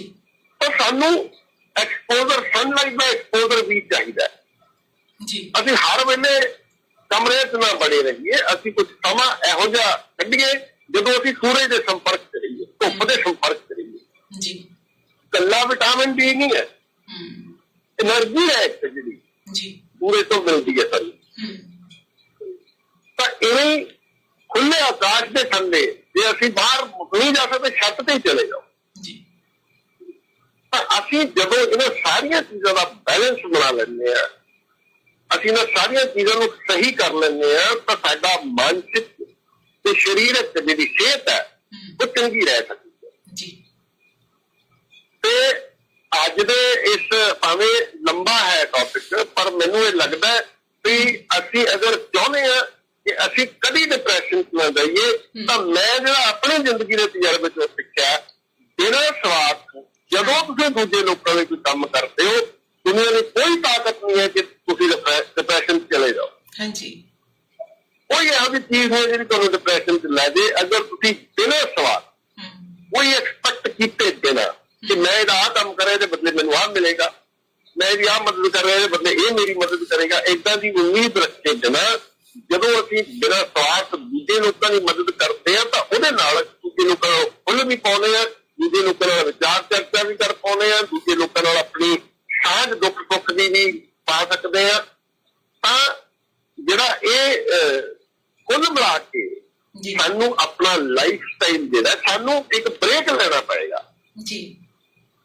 ਜ਼ਿੰਦਗੀ ਦੀ ਜਿਹੜੀ ਦੌੜ ਹੈ ਨਾ, ਇੱਕ ਵਾਰ ਰੁਕੋ, ਸੋਚੋ, ਥੋੜਾ ਜਿਹਾ ਇਹਨੂੰ ਸੰਭਲ ਜਾਈਏ ਆਪਾਂ, ਤਾਂ ਕਿ ਆਪਾਂ ਇੱਕ ਚੰਗਾ, ਜਿੰਨਾ ਜੀਵਨ ਕੁਦਰਤ ਨੇ ਸਾਨੂੰ ਦਿੱਤਾ, ਉਹਨੂੰ ਇੰਜੋਏ ਕਰ ਸਕੀਏ, ਉਹਨੂੰ ਅੱਛੀ ਤਰ੍ਹਾਂ ਨਾਲ ਜੀ ਸਕੀਏ। ਅਸੀਂ ਅਗਰ ਦੁਨੀਆ ਤੇ ਆਏ ਆ, ਅਗਰ ਕੁਦਰਤ ਨੇ ਸਾਨੂੰ ਮਨੁੱਖ ਬਣਾਇਆ ਨਾ, ਇਸ ਲਈ ਬਣਾਇਆ ਕਿ ਅਸੀਂ ਆਪਣੇ ਆਲੇ ਦੁਆਲੇ ਨੂੰ ਚੰਗਾ ਰੱਖ। ਜੇ ਅਸੀਂ ਨਿੱਜ ਲਈ ਸੋਚਣਾ ਹੁੰਦਾ ਤਾਂ ਅਸੀਂ ਗਾਂ ਮੱਝ ਵੀ ਬਣ ਸਕਦੇ, ਅਸੀਂ ਚਿੜੀ ਤੋਤਾ ਵੀ ਬਣ ਸਕਦੇ, ਕਿਉਂਕਿ ਉਹ ਵਿਚਾਰੇ ਦੂਜੇ ਲਈ ਨਹੀਂ ਸੋਚ ਸਕਦੇ। ਹੈ ਨਾ, ਮਨੁੱਖ ਕੋਲ ਇੱਕ ਇਹੋ ਜਿਹਾ ਵਿਕਸਿਤ ਦਿਮਾਗ ਹੈ ਜਿਹਦੇ ਨਾਲ ਉਹ ਦੂਜੇ ਲੋਕਾਂ ਲਈ, ਆਪਣੇ ਆਲੇ ਦੁਆਲੇ ਲਈ, ਸਮਾਜ ਲਈ ਸੋਚ ਸਕਦਾ। ਦੂਜੀ ਚੀਜ਼ ਇੱਕ ਹੋਰ ਮੈਂ ਕਹਿਣਾ ਚਾਹੁੰਦਾ, ਉਹ ਮਤਲਬ ਪੱਲੇ ਬੰਨਣ ਵਾਲੀ ਗੱਲ ਹੈ। ਉਹ ਇੱਕ ਕਹਾਵਤ ਹੈ, ਚੰਗਾ ਜਾਂ ਬੁਰਾ ਜੋ ਵੀ ਅਸੀਂ ਕਰਦੇ ਆ, ਉਹ ਤੁਰੰਤ ਜਾਂ ਕੁਝ ਸਮਾਂ ਪਾ ਕੇ 100 ਗੁਣਾ ਹੋ ਕੇ ਸਾਡੇ ਤੱਕ ਵਾਪਸ ਆਉਂਦਾ ਹੈ। ਅੱਜ ਜੋ ਅਸੀਂ ਆ, ਉਹਦੀ ਵਜ੍ਹਾ ਅਸੀਂ ਖੁਦ ਹੈ। ਜੋ ਅਸੀਂ ਕੀਤਾ ਉਹੀ ਅੱਜ ਸਾਡੇ ਕੋਲ ਹੈ। ਜੋ ਅਸੀਂ ਪਾਸਟ ਦੇ ਵਿੱਚ ਕੀਤਾ, ਜਿਹਨੂੰ ਆਪਾਂ ਕਰਮ ਕਹਿੰਦੇ ਆ, ਜਿਹੋ ਜਿਹੇ ਕੰਮ ਕੀਤੇ ਨੇ ਉਹੋ ਜਿਹਾ ਰਿਜ਼ਲਟ ਹੈ ਸਾਡੇ ਕੋਲ। ਉਹਦਾ ਜ਼ਿੰਮੇਵਾਰ ਦੂਜਿਆਂ ਨੂੰ ਨਾ ਠਹਿਰਾਓ। ਅੱਜ ਕੋਈ ਨਾ ਕਾਮਯਾਬ ਹੈ, ਉਹਦਾ ਸਭ ਤੋਂ ਵੱਡਾ ਜ਼ਿੰਮੇਵਾਰ ਉਹ ਖੁਦ ਹੈ। ਅੱਜ ਕੋਈ ਕਾਮਯਾਬ ਹੈ, ਉਹਦਾ ਸਭ ਤੋਂ ਵੱਡਾ ਜ਼ਿੰਮੇਵਾਰ ਉਹ ਖੁਦ ਹੈ। ਅੱਜ ਕੋਈ ਗਰੀਬ ਹੈ, ਅੱਜ ਕੋਈ ਅਮੀਰ ਹੈ, ਭਾਵੇਂ ਅਸੀਂ ਸਿਸਟਮ ਨੂੰ ਦੋਸ਼ ਦਿੰਦੇ ਹਾਂ, ਭਾਵੇਂ ਅਸੀਂ ਹੋਰ 100 ਤਰ੍ਹਾਂ ਦੇ ਕਾਰਨ ਨੇ, ਪਰ ਜਿਹੜਾ ਮੁੱਖ ਕਾਰਨ ਹੈ ਉਹ ਖੁਦ ਹੈ। ਤੇ ਅਸੀਂ ਜਦੋਂ ਖੁਦ ਤੇ ਕੰਮ ਕਰਨਾ ਸ਼ੁਰੂ ਕਰਦੇ ਹਾਂ, ਅਸਲ ਸਾਡੀ ਦਿੱਕਤ ਇਹ ਹੈ ਅਸੀਂ ਦੂਜਿਆਂ ਨੂੰ ਬਦਲਣ ਦੀ ਕੋਸ਼ਿਸ਼ ਕਰਦੇ ਹਾਂ, ਖੁਦ ਨੂੰ ਨਹੀਂ ਬਦਲਦੇ। ਜਦੋਂ ਅਸੀਂ ਖੁਦ ਨੂੰ ਬਦਲਣ ਦੀ ਕੋਸ਼ਿਸ਼ ਕਰਾਂਗੇ, ਵੱਡੇ ਵੱਡੇ ਰਿਸ਼ੀ ਮੁਨੀ ਪਹਾੜਾਂ 'ਚ ਜਾ ਕੇ ਜੋ ਕਰਦੇ ਸੀ, ਭਗਤੀਆਂ ਕਰ, ਮਤਲਬ ਅਸਲ ਕੀ ਹੈ ਉਹ ਪਛਾਣਨਾ ਚਾਹੁੰਦੇ ਸੀ ਆਪਣੇ ਆਪ ਕਿ ਹੈ ਕੀ। ਉਹ ਆਪਣੇ ਆਪ ਤੇ ਕੰਮ ਕਰਦੇ ਨੇ, ਆਪਣੇ ਅੰਦਰ ਝਾਕ ਕੇ ਦੇਖਦੇ। ਸਾਡੇ ਕੋਲ ਸਮਾਂ ਨਹੀਂ ਹੈ, ਅਸੀਂ ਕੁਛ ਸਮਾਂ ਕੱਢੀਏ, ਅਸੀਂ ਇਹ ਦੇਖੀਏ ਕਿ ਅਸੀਂ ਹੁਣ ਤੱਕ ਅਚੀਵ ਕੀ ਕੀਤਾ। ਮੰਨ ਲਓ ਬਹੁਤ ਵੱਡੀ ਕੋਠੀ ਪਾ ਲਈ ਹੈ, that is not my achievement. ਬਹੁਤ ਵੱਡੀ ਕਾਰ ਖਰੀਦ ਲੈਣਾ ਕੋਈ ਅਚੀਵਮੈਂਟ ਨਹੀਂ ਹੈ। ਸਾਡੀ ਜ਼ਿੰਦਗੀ 'ਚ ਸਕੂਨ ਕਿੰਨਾ ਹੈ, ਸਾਡੀ ਜ਼ਿੰਦਗੀ 'ਚ ਖੁਸ਼ੀ ਕਿੰਨੀ ਹੈ, ਆਨੰਦ ਕਿੰਨਾ ਹੈ, ਇਹ ਹੈ ਅਚੀਵਮੈਂਟ। ਇਸ ਕਰਕੇ ਕਿਹਾ ਜਾਂਦਾ ਹੈ ਕਿ ਰੇਸ਼ਮ ਦੇ ਗੱਡਿਆਂ ਤੇ ਸੌਂ ਕੇ ਵੀ ਕੁਛ ਲੋਕਾਂ ਨੂੰ ਨੀਂਦ ਨਹੀਂ ਆਉਂਦੀ, ਕੁਛ ਲੋਕ ਰੋੜਿਆਂ ਤੇ ਮਿੱਟੀ ਤੇ ਸੌਂ ਕੇ ਵੀ ਵਧੀਆ ਨੀਂਦ ਸੌਂਦੇ। ਤਾਂ ਪੈਸਾ ਬਹੁਤ ਸਾਰਾ ਹੋਣਾ, ਬਹੁਤ ਸਾਰੀ ਪ੍ਰਾਪਰਟੀ ਹੋਣਾ, ਇਹ ਇਸ ਗੱਲ ਨੂੰ ਤੈਅ ਨਹੀਂ ਕਰਦਾ ਕਿ ਤੁਹਾਡੀ ਲਾਈਫ ਕਿੰਨੀ ਖੁਸ਼ਹਾਲ ਹੋਏਗੀ। ਤੈਅ ਇਹ ਕਰਦਾ, ਇਸ ਗੱਲ ਤੋਂ ਕਰਦਾ ਮਨ ਤੁਹਾਡਾ ਕਿੰਨਾ ਖੁਸ਼ ਹੈ। ਇਸ ਕਰਕੇ ਅੱਜ ਦੀ ਮੈਨੂੰ ਲੱਗਦਾ ਗੱਲ ਕਾਫੀ ਲੰਬੀ ਹੋ ਗਈ ਹੈ ਜੀ, ਆਪਾਂ ਨੂੰ ਵਿਰਾਮ ਦਈਏ। ਬਿਲਕੁਲ ਜੀ, 9:20 ਦਾ ਸਮਾਂ ਸਟੂਡੀਓ ਦੀ ਘੜੀ ਦੇ ਮੁਤਾਬਿਕ ਵੀ ਹੋ ਚੱਲਿਆ, ਪਰ ਮੈਨੂੰ ਇਉਂ ਲੱਗਦਾ ਵੀ ਅੱਜ ਦਾ ਇਹ ਜਿਹੜਾ ਸੈਗਮੈਂਟ ਸਾਡਾ ਇਹ ਖੁੱਲਿਆ ਨਾ, ਅੱਜ ਦੀ ਜਿਹੜੀ ਇਹ ਗੱਲਬਾਤ ਖੁੱਲੀ ਹੈ, ਇਹਦਾ ਖੁੱਲਣਾ ਵੀ ਲਾਜ਼ਮੀ ਸੀ। ਕਿਉਂਕਿ ਡਾਕਟਰ ਸਾਹਿਬ ਕੁਝ ਕੋਵਿਡ ਕਰਕੇ ਵੀ ਅਸੀਂ ਆਪਣੇ ਵਪਾਰਕ ਧੰਦਿਆਂ ਤੋਂ ਬਹੁਤ ਜ਼ਿਆਦਾ ਨੁਕਸਾਨੇ ਗਏ ਆ, ਹਨਾ। ਬਹੁਤ ਸਾਰੀਆਂ ਜੌਬਾਂ ਜਾ ਰਹੀਆਂ ਨੇ, ਡੇਲੀ ਕਿਸੇ ਨਾ ਕਿਸੇ ਕਾਰਨ ਕੁਝ ਨਾ ਕੁਝ ਪ੍ਰੋਬਲਮ ਇਨਸਾਨ ਨੂੰ ਪੈਂਦੀ ਹੋਈ ਹੈ, ਹਨਾ। ਸੋ ਕਿਤੇ ਨਾ ਕਿਤੇ ਫਿਰ ਵੀ ਆਪਣੇ ਆਪ ਨੂੰ ਸਟੈਂਡ ਕਰਨਾ ਪੈਣਾ ਆ, ਕਿਉਂਕਿ ਹੋਰ ਕੋਈ ਹੱਲ ਵੀ ਨਹੀਂ ਹੈਗਾ ਸਾਡੇ ਕੋਲੇ। ਹੁਣ ਇਹ ਜ਼ਿੰਦਗੀ ਨੂੰ ਅਸੀਂ ਜੇ ਇੱਕ ਇਹ ਸੋਚ ਲਾਂਗੇ ਵੀ ਇਹਨੂੰ ਖਤਮ ਕਰਕੇ ਸਭ ਚੀਜ਼ਾਂ ਤੋਂ ਛੁਟਕਾਰਾ ਮਿਲ ਜੂ, ਉਹ ਠੀਕ ਹੈ। ਜਿਹੜਾ ਇਹ ਚੀਜ਼ ਨੂੰ ਸੋਚਦਾ, ਚਲੋ ਆਪਾਂ ਉਸਦੇ ਲੈਵਲ ਤੇ ਖੜ ਕੇ ਸੋਚਦੇ ਆ ਵੀ ਤੇਰਾ ਤਾਂ ਛੁਟਕਾਰਾ ਮਿਲ ਜੂ, ਤੂੰ ਤਾਂ ਚਲਿਆ ਜਾਏਗਾ, ਬਟ ਤੇਰੇ ਮਗਰ ਜੋ ਤੇਰੇ ਨਾਲ ਜੁੜੇ ਨੇ, ਪਤਾ ਨਹੀਂ ਤੂੰ ਉਹਨਾਂ ਨੂੰ ਕਿੰਨੀਆਂ ਦੁੱਖ ਤਕਲੀਫਾਂ 'ਚ ਫਸਾ ਕੇ ਜਾਏਗਾ।